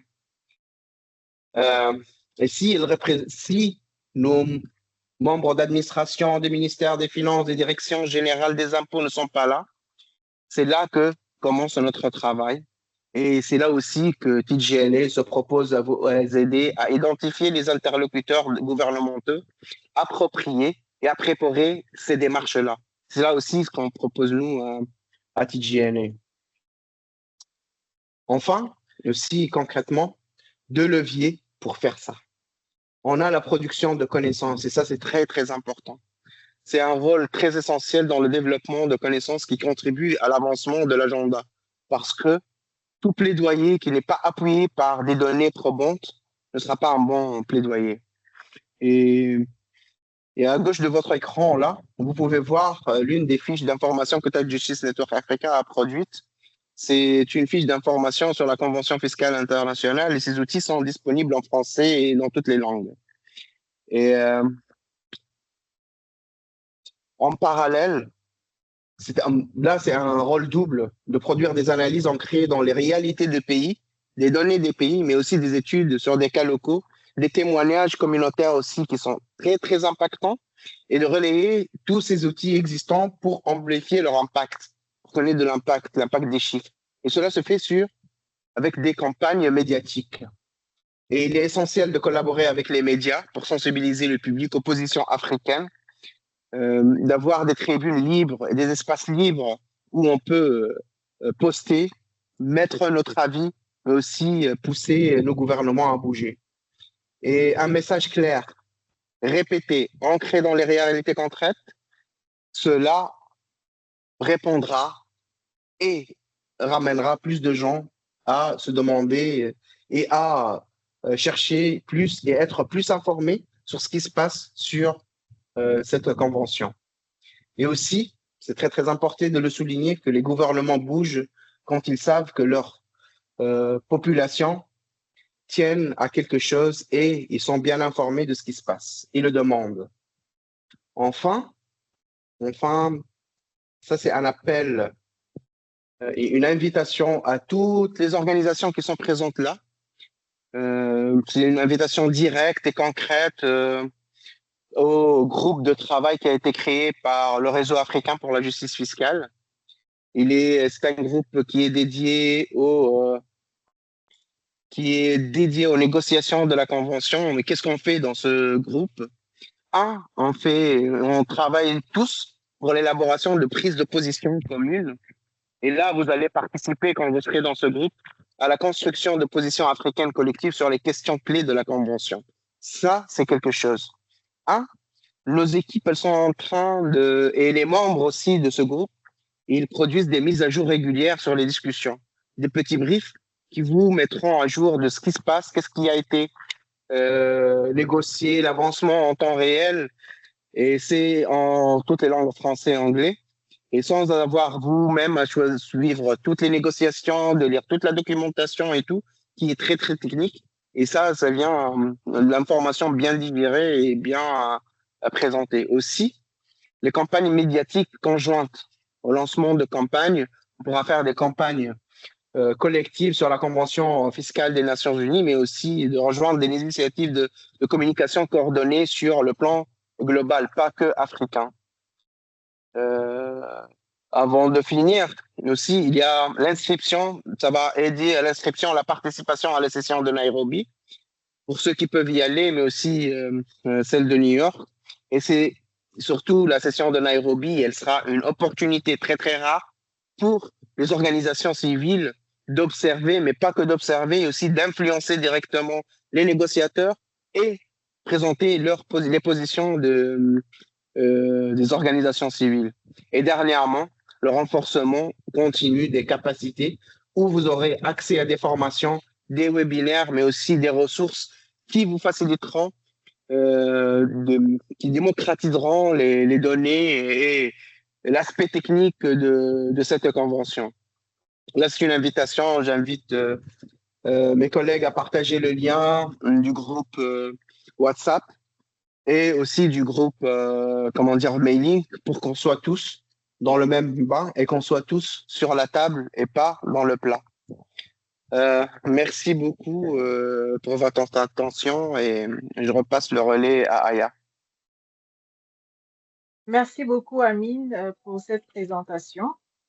Alors, je dis encore un grand merci à tous les présentateurs pour ces présentations de qualité. J'espère qu'elles ont été édifiantes pour les participants et les participants. Alors, il est temps maintenant de passer aux questions-réponses. Je vois qu'il y a énormément de questions intéressantes qui ont été écrites dans le chat. Donc, je vais commencer à les lire. Et je vois qu'il y a beaucoup de questions qui sont dirigées vers Ishmael. Donc, je vais commencer à lire la première. On va prendre, Ishmael, qu'est-ce qui te ferait, qu'est-ce qui serait plus convenable pour toi? On lit 3-4 questions et tu vois si tu peux y répondre ou tu voudrais les faire une question après l'autre. Peut-être des questions. 2 questions, ok. Mais je suis avec parfait. mes collègues. Amine et Riyad est là, donc ils peuvent m'aider aussi. Bien sûr, bien sûr. Donc, Amine et Riyad et même Erwin peuvent venir en appui à Ishmael pour ces questions. Merci. Alors, on va faire 2 questions, comme demandé par Ishmael. Donc, les 2 premières questions sont de Marie Mbatio Ndiaye. Question numéro 1. Cette partie n'a pas été trop claire pour moi. Je pense qu'elle parle de la présentation. Alors, concrètement, comment on peut rééquilibrer le partage des droits d'imposition entre le pays de résidence et le pays source? Pouvez-vous me donner un exemple? Alors, Marie demande plus de clarification, plus d'éclaircissement sur le rééquilibrage du partage du droit d'imposer entre pays résidence et pays source. Et ensuite, sa deuxième question, que prévoit la Convention pour éviter que les États africains ne sacrifient leurs recettes fiscales pour attirer les investisseurs étrangers? Ishmael. Oui, d'accord. Merci beaucoup, Aya. Donc oui, merci pour les questions. Donc la première question, oui, elle est essentielle. Il s'agit de détaxer les profits là où l'activité économique a réellement lieu. Donc oui, avec la présentation, j'avais expliqué qu'aujourd'hui, les systèmes favorisent souvent les pays de résidence, c'est-à-dire là où se trouve le siège de l'entreprise. Mais dans de nombreux cas, la valeur est créée dans les pays africains. Donc, alors que faire concrètement? On peut renforcer les droits du pays de la source.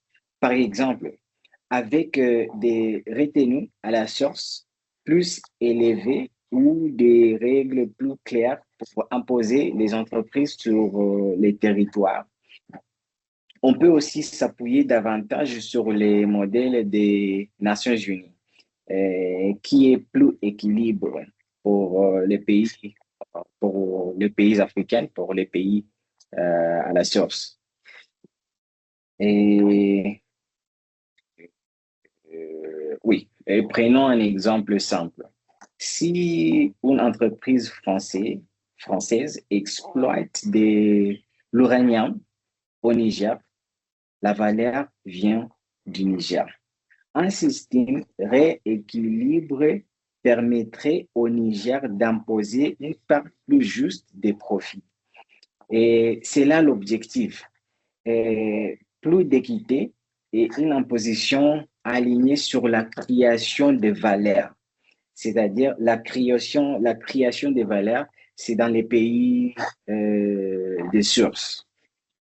Et pour la deuxième question, oui, c'est une question centrale.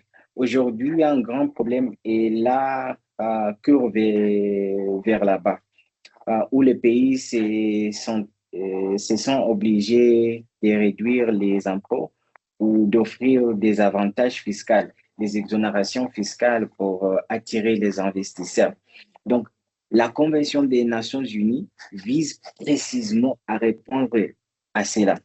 D'abord, et et établit des règles communes pour limiter la concurrence fiscale dommageable.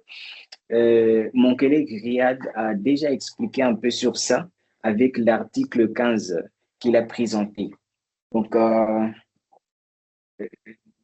ici, avec la Convention des Nations Unies, nous voulons renforcer les mesures contre l'évasion fiscale afin de protéger les recettes.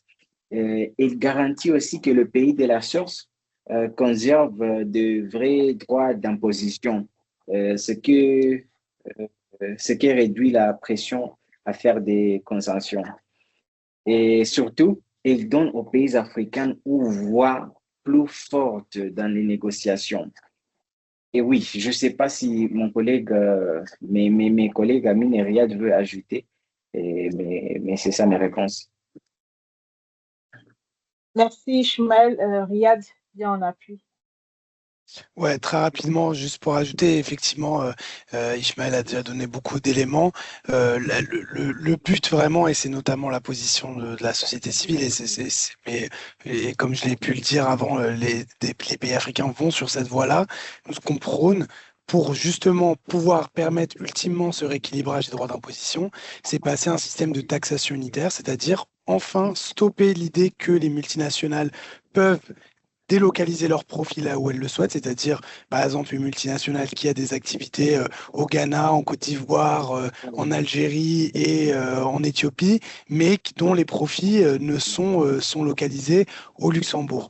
Ce système qu'on appelle de taxation unitaire, c'est vraiment de dire maintenant on va traiter les multinationales comme un ensemble et on va répartir les profits sur la base de l'activité réelle qu'ils ont. On va définir des critères, on va dire voilà, si la multinationale elle a 5% de ses activités qui sont au Congo et 10% de son activité qui est au Ghana, et ben, le Congo il aura le droit de taxer sur ses 5% d'activité, le Ghana aura le droit de taxer sur ses 10%, ce qui aujourd'hui n'est pas le cas.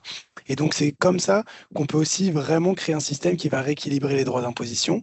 Et comme Ismaël l'a dit aussi, c'est mettre fin, et c'est pour ça qu'on voit une convention multilatérale, c'est mettre fin à ce système de traités fiscaux bilatéraux. Et ça répond aussi à la question, en partie à la question numéro 2, c'est comment est-ce qu'on arrête de faire de la fiscalité un peu, on le met en chantage pour l'investissement. Si on a un système multilatéral, on met fin aussi à la concurrence fiscale entre les États, on met fin à cette évasion, à ces jeux d'écriture qui permettent aux multinationales de déplacer leurs bénéfices, et les multinationales n'auront plus la force qu'elles ont aujourd'hui pour justement, d'une certaine manière, faire une sorte de chantage à l'investissement dans les pays où elles opèrent parce qu'elles seront taxées sur la base de leur activité réelle. Et donc, c'est aussi pour ça que c'est essentiel de sortir de ce système de traités fiscaux bilatéraux qui vraiment restreint la capacité des pays, et notamment des pays africains, à taxer davantage. Merci beaucoup, Riyad, pour cet appui. Alors, je vais passer à la question de Godefroy Mboyo de la RDC. Il dit que la plupart des abus fiscaux tels que les FFI sont facilités par les dirigeants autorités gouvernementales qui gèrent l'État, que prévoit la Convention pour promouvoir une gouvernance transparente, juste, équitable pour les pays et peut réparer les dégâts causés. Une autre question de Nchamande Augustin. Une convention certes ambitieuse et souhaitée, mais comment venir à bout de la double résistance à l'application par les États qui s'y sont opposés et ceux qui, bien que les ayant signés et ratifiés, ne les internalisent pas pour diverses raisons domestiques. On le voit bien avec les conventions des Nations Unies antérieures qui sont loin d'être contraignantes pour les États. Alors, je pense que la seconde question peut aller à Riyad. Et la première question, Annie, tu voudrais? Ok, non. Et la première question, soit à Riyad encore ou Ishmael. Alors, je pense que je vais commencer par Riyad pour permettre à Ishmael de respirer un peu. Yes, bah du coup moi je vais répondre plutôt donc à la question, parce que sur la première question aussi, je laisserai Amine répondre et je pense que Evelyne a donné des éléments aussi dans le chat. Sur la deuxième question, et je pense que c'est une question vraiment extrêmement importante, sur comment est-ce qu'on s'assure que finalement cette convention elle fonctionne et que même si tous les pays n'y participent pas, finalement qu'on puisse mettre en œuvre ces dispositifs. Je pense qu'à la différence d'autres conventions des Nations Unies, le sujet spécifique de cette convention fait qu'on parle de fiscalité et qu'en fait c'est le fruit, c'est vraiment on est au cœur de la mondialisation que une multinationale elle a besoin de plein de marchés pour opérer, déjà fait que la perspective elle est un peu différente. C'est-à-dire qu'une multinationale, pour opérer, elle doit se conformer aux règles qui seront en disposition en vigueur dans le pays où elle va opérer. Donc l'espoir, c'est que s'il y a une masse critique de pays qui met en œuvre cette convention, et notamment les pays du Sud, en fait, quand les multinationales, notamment les multinationales du Nord, vont venir opérer dans ces pays, les pays du Sud seront en capacité de dire, écoutez, si vous voulez opérer dans mon pays, vous devez vous conformer à mes règles. Et ça va être un outil entre guillemets, j'ai plus le mot français, le enforcement de la convention, qui va être essentiel. Et deuxième, donc c'est-à-dire vraiment partir du principe qu'on parle d'un sujet où en fait tous les marchés sont reliés entre eux et que donc s'il y a une taille critique de pays qui peuvent mettre en place ces règles, alors de fait ils vont créer une pression suffisamment forte parce qu'on parle justement de fiscalité, de questions économiques et de survie d'une certaine manière du modèle économique de beaucoup d'entreprises du Nord qui vont les forcer aussi d'une certaine manière à appliquer ces règles-là. Deuxièmement, des pays du Nord ont intérêt aussi à cette convention-là, et nous, c'est ce sur quoi de notre côté on travaille. Il y a aussi des pays du Nord qui perdent des recettes fiscales, et donc l'espoir aussi, c'est par ce biais-là de les pousser à adopter cette convention-là parce qu'ils y gagneraient quelque chose aussi. Et troisièmement, c'est aussi les mesures qu'on va réussir à mettre en œuvre dans cette convention, c'est-à-dire aujourd'hui, comment est-ce qu'on peut mettre en place des mécanismes d'extraterritorialité qui auraient aussi un effet sur les juridictions qui ne sont pas parties à la Convention. Voilà, il y a aujourd'hui, par exemple, l'Union européenne qui est très forte pour mettre en place des mécanismes pour lister des paradis fiscaux, pour mettre en place des mesures contre des territoires qui n'appliquent pas ses propres règles. Et ben pourquoi pas aussi mettre dans la Convention des dispositifs avec des conséquences extraterritoriales pour les juridictions qui ne sont pas membres de la Convention. C'est possible, en tout cas, on y travaille. Oui, j'avais Merci juste. beaucoup. Vas-y, Ismaël. Oui, merci. Je vais juste brièvement ajouter. Donc, pour la deuxième question, la réponse repose sur trois leviers clés. Premièrement, la pression politique et diplomatique. Plus il y a des États engagés, plus les coûts de rester en dehors augmentent. Deuxièmement, un cadre plus contraignant et universel que les instruments actuels et les renforcements des capacités pour permettre une mise en œuvre réelle au niveau national. Et oui, pour la première question, je vais juste ajouter que oui, la convention ne peut pas tout résoudre, mais elle peut créer des garde-fous, les garde-fous importantes. Et, premièrement, plus de transparence avec les processus dans les Nations Unies. Il y a, il y a un niveau de transparence. Et ça, c'est très bien parce que les engagements, il y a la traçabilité des négociations. Et aussi, il y a les règles communes contre les abus fiscaux. Ça va aider aussi avec la transparence.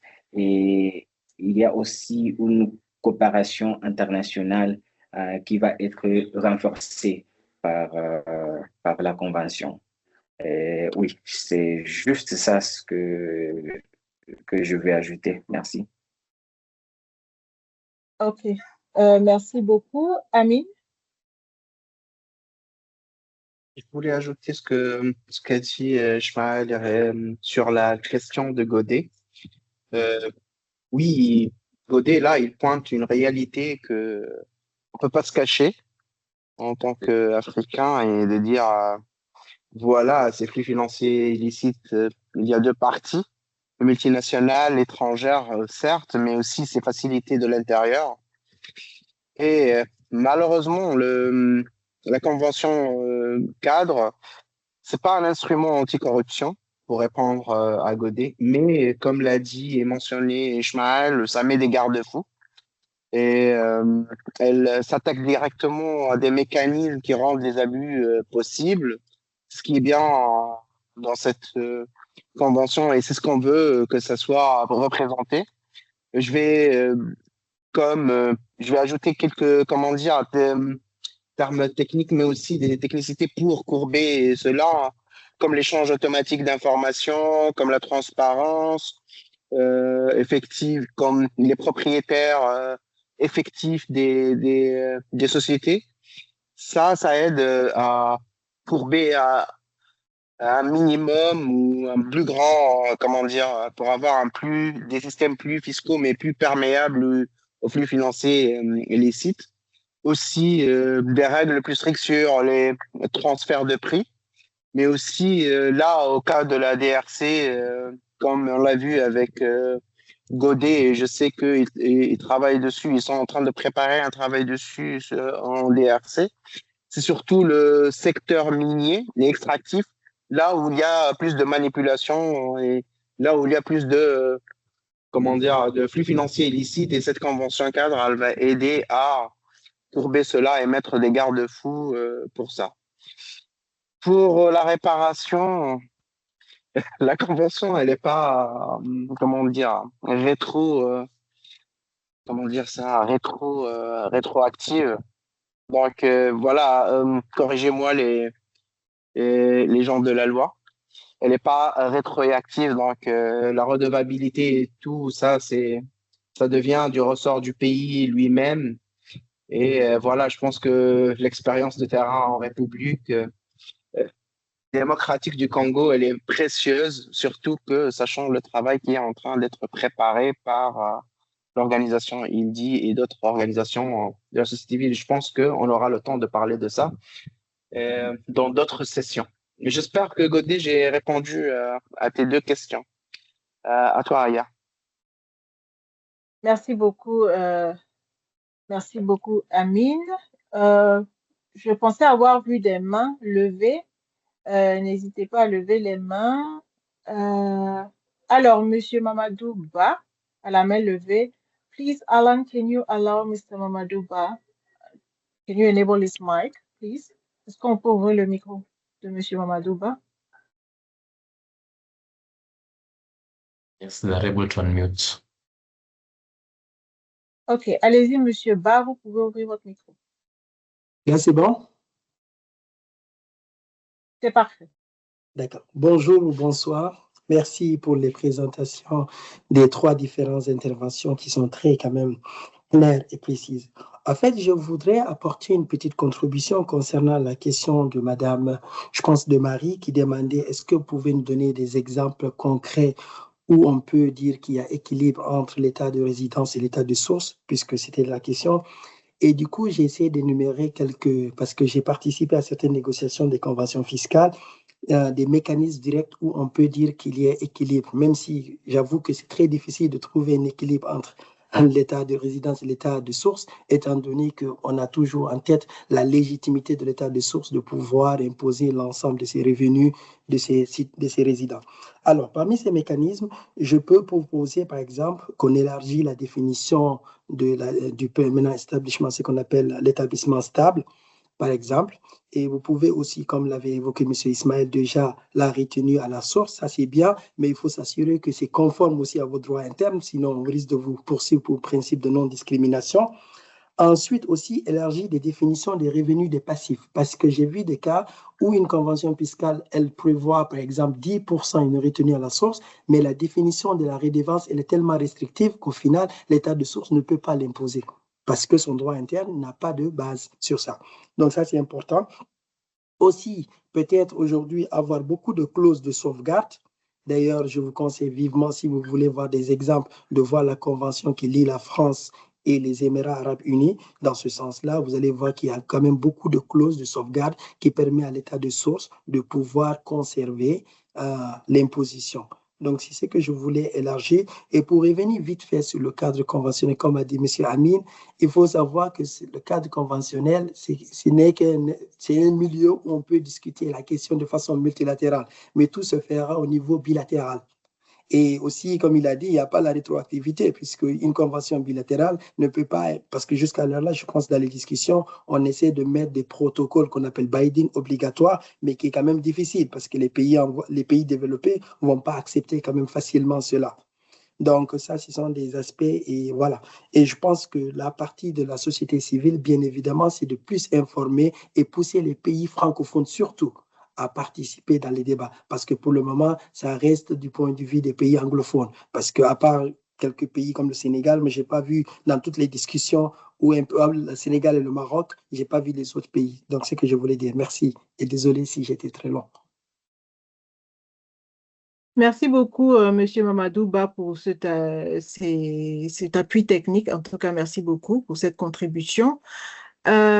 Oui, et aussi, je voulais préciser que la Côte d'Ivoire participe également de façon active aux négociations. Mais oui, il ne demeure pas moins que la participation des États francophones reste limitée. Alors, je voudrais continuer. On a un peu de temps, il ne nous reste pas assez de temps. Donc, on va devoir faire vite. Il y a une question de Atman Kla. Comment le principe de non-double imposition, souvent pervers, utilisé abusivement par les multinationales, qui s'implantent sur le continent pour les pays africains, peut-il être efficacement combattu avec ces négociations et cette convention cadre? Une autre question de Ruth Verika Nyobé. Est-ce que la société civile fait une veille stratégique? Si oui, comment? Parce qu'il semble que l'OCDE essaiera de contourner la convention. Il faut s'y préparer. Comment pourrions-nous nous mobiliser pour cette veille? Alors, qui est chaud pour prendre la première ou la deuxième question? La première question sur la non-double imposition, la deuxième question sur la veille stratégique de la société civile. Amine, vas-y. Je prendrai la deuxième de Madame Ruth. Comme je l'ai déjà montré dans ma présentation, dans le groupe des organisations de la société civile africaine, le groupe de travail, et là, il y a des partages réguliers et de routine sur ce qui se passe sur les négociations et surtout, ça résume tout ce qui a été discuté, tout ce qui a été, comment dire, d'une manière pas que narrative, mais aussi stratégique. Et c'est là que j'invite Madame Ruth à accéder au groupe pour avoir les dernières mises à jour, mais aussi de participer à toutes les activités du groupe. Donc oui, Madame, il y a la veille, mais aussi on a besoin d'appui d'autres organisations parce que ce n'est pas que le groupe qui fait ça, il y a d'autres groupes qui le font. Et s'il y a une autre main qui peut être mise à la pâte, elle est toujours la bienvenue. Donc ça, c'est concernant la question de Madame Ruth. À vous, Aya. Merci, Amine. Riyad, je suppose, pour la première question. Oui, très rapidement, et je pense que ça recoupe des éléments qu'on a pu dire avant. Déjà, il y a une bataille qu'on essaie de mener, c'est de faire en sorte que les pays de l'OCDE n'incluent pas de nouveau dans cette convention le principe de la lutte contre la double imposition, etc. Et ça, c'est vraiment, notamment, nous aussi, de notre côté, au niveau de plaidoyer, au niveau des pays européens, qu'on essaie de limiter cette stratégie-là, parce que effectivement, c'est une manière de ne pas faire en sorte que la double imposition se soit remis comme un principe, la lutte contre la double imposition soit remis comme un principe fondamental. Donc, il y a s'assurer que dans la convention, on ne retourne pas sur la lutte contre la double imposition comme un principe fondamental, puisque sinon on retournerait dans des considérations passées. Il y a, comme j'ai dit, le principe de la taxation unitaire, puisque la taxation unitaire, de toute façon, en fait, elle répartirait les droits fiscaux de manière plus équitable, et donc de fait, justement, elle permettrait par un partage équitable, par un nouveau système qui est beaucoup plus équitable, justement que chacun ait la part qui lui revient, et du coup on n'a plus besoin de passer par des conventions qui demande de ne pas faire de la double imposition. S'il y a un système de taxation unitaire, on n'a plus d'enjeu de risque de double imposition. Et troisièmement, aussi, comme j'ai dit, c'est vraiment revoir les conventions fiscales bilatérales, justement, qui ont été signées au nom du risque de double imposition, et les revoir à l'aune des principes de cette convention, en espérant qu'on arrive à faire une convention ambitieuse, et du coup revoir, et peut-être justement revoir et terminer les traités de non double imposition qui ne seraient plus conformes à cette convention multilatérale. Merci beaucoup, Riyad. On va prendre une ou deux questions parce qu'il ne nous reste plus beaucoup de temps. Alors, Monsieur Daouda Diop, je vois que vous avez la main levée. Alan, please, can you enable Mr. Daouda Diop, who has his hand raised, to speak, please?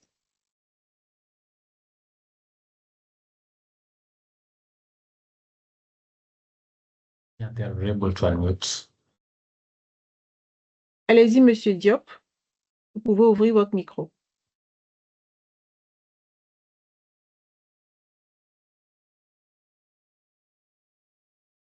OK. Bon, pour des questions de temps, on va passer... Allô? Aya? Allô? OK, allez-y. Oui, vous m'entendez? Merci beaucoup, Aya. Merci également aux trois présentateurs. Je pense qu'aujourd'hui, on s'est beaucoup régalé. Bon, je ne parle pas d'Amin, mais je parle d'Ismaël. On s'est beaucoup régalé. Ça a beaucoup avancé avec le français. Donc, moi, personnellement, je pense que ça a été bien dit. En tout cas, nous qui avons eu la chance de participer au moins, ne serait-ce qu'une fois aux négociations, on a compris davantage, contrairement aux sessions précédentes, parce que c'était vraiment anglophone, surtout. Donc, ma question, je l'avais déjà mis dans le chat, c'était juste pour savoir, jusqu'ici, par rapport aux négociations, peut-être que ça vise plus Riyad, quels sont les points de convergence que nous avons avec le groupe africain? Quand je dis nous, je parle de la société civile en général, mais en particulier du groupe de la société civile africaine.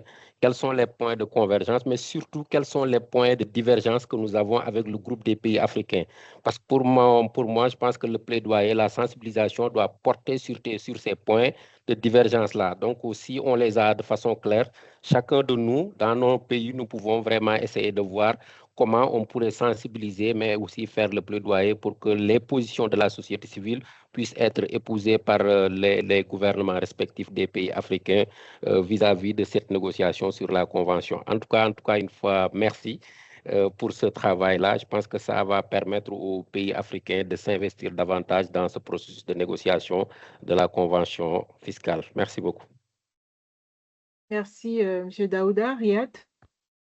Très rapidement, je pense que jusqu'à aujourd'hui, on n'a pas forcément vu, et c'est ça qui est rassurant, de grands points de divergence entre les positions de la société civile africaine et les positions du groupe africain, mais plutôt, je pense, l'enjeu, c'est de faire en sorte, et c'est là, je pense, tout le travail vraiment exceptionnel que fait le Tax Justice Network Africa et Evelyne et Amin et Ismaël. En fait, c'est vraiment de faire en sorte, effectivement, que les positions les plus ambitieuses soient reprises par les groupes africains. Parce qu'il y a aussi, je pense, c'est plutôt une question de la manière dont sont formulées les propositions et le degré d'ambition. Par exemple, quand on regarde l'article 5 aujourd'hui, la manière dont ça a été proposé par le groupe des États africains aujourd'hui, ça va dans le bon sens. Ça dit il faut justement renforcer l'imposition d'État source. Il faut aller vers un système dans lequel on regarde la création là où est créer la valeur. Et je pense qu'il y a encore un enjeu justement à formaliser ça, à ouvrir par exemple à dire on veut passer à un système de taxation unitaire des multinationales avec une répartition par formule. Je pense que c'est vraiment comment est-ce que la société civile peut vraiment faire porter aux États les positions ambitieuses. Et je dis ça parce que je pense que de tous les acteurs qu'il y a dans cette négociation, la société civile, c'est celle qui sait le mieux à quoi doit ressembler une convention des Nations Unies sur la fiscalité, qui sait depuis des années ce qu'elle veut, qui sait exactement la manière dont le texte doit être rédigé. Et je pense que l'enjeu, il est là, c'est vraiment essayer de faire reprendre par les États les plus ambitieux, les États qui ont le leadership, et notamment les États africains, et espérons pas que les États africains, cette rédaction la plus ambitieuse qui a été rédigée par la société civile. Pour moi, c'est ça l'enjeu, plus que des vraies divergences de fond, ou en tout cas, à mon sens, j'identifie pas des choses qui sont irréconciliables entre la société civile et le groupe des États africains. Peut-être je vais laisser Amine compléter là-dessus, mais en tout cas, c'est mon sentiment là-dessus.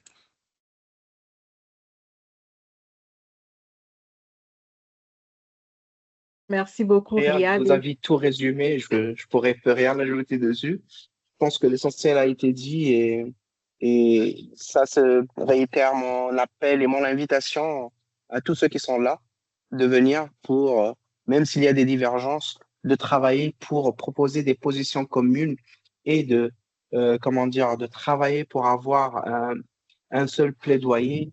C'est difficile, je ne veux pas dire que c'est facile, mais c'est essentiel qu'on ait une seule voix et une seule main pour pousser tous ensemble envers une seule demande d'avoir des systèmes fiscaux plus justes pour nous. Et surtout, je vais le redire pour la énième fois, d'être sur la table des négociations et pas d'être dans le plan. Voilà.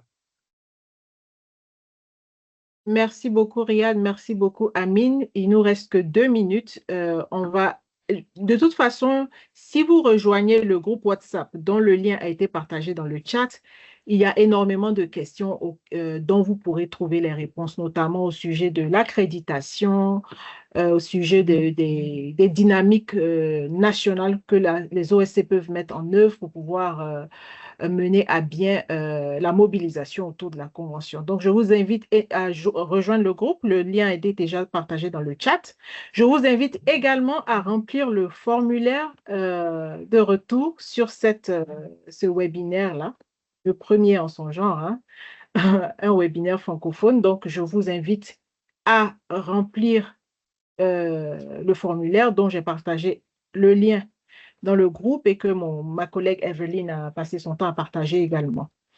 Et avant qu'on ne finisse, j'aimerais inviter les participants qui ont la possibilité d'ouvrir ou d'avoir accès à leur caméra, d'ouvrir leur caméra pour qu'on puisse prendre une photo. And this is for you, Martin, for you to take your picture. So I'm asking all panelists to on their cameras so that we can take a picture. So let us know when we are ready, Martin. I think I'm ready, so you can just turn on the cameras. OK. Est-ce que ceux qui peuvent ouvrir leur caméra peuvent le faire pour que notre collègue Martin de la com puisse prendre une belle photo? Alors, Martin, let us know when you see our best profile. Please make sure we look very nice on the pictures. Okay. Thank you so much. All is well. Good? Yeah, sure. Merci. Okay. Thank you so much, Martin. Merci beaucoup, Martin. Et merci une fois de plus aux intervenants pour leur présentation de qualité. Vous voyez, hein, à un moment donné, on était à 52 participants. C'est de dire que cet événement-là, ce webinaire-là, était plus qu'attendu de la part des organisations de la société civile francophone. Et il est important de continuer la mobilisation autour de la Convention cadre des Nations Unies sur la coopération fiscale internationale, parce que c'est la seule opportunité dont on dispose, hein, afin que nos États puissent réellement générer leurs propres ressources afin de financer nos priorités en termes de développement, selon nous, nos termes, et non selon ce qui est dicté depuis l'extérieur. Alors, une fois de plus, merci beaucoup à CCFD Terre Solidaire à travers son représentant Riyad Selmani. Merci à mes collègues de TGNA, Amine, Ishmael, Chennai. Merci beaucoup au FAFOA de M. Jules Tapsoba. Et on se dit à très bientôt et surtout, on continue la conversation dans le chat, dans le groupe WhatsApp. Merci beaucoup à vous. Un grand merci. OK. Au Merci tout revoir. le monde. Au revoir. Si tout le monde va aller. Voilà. Au revoir.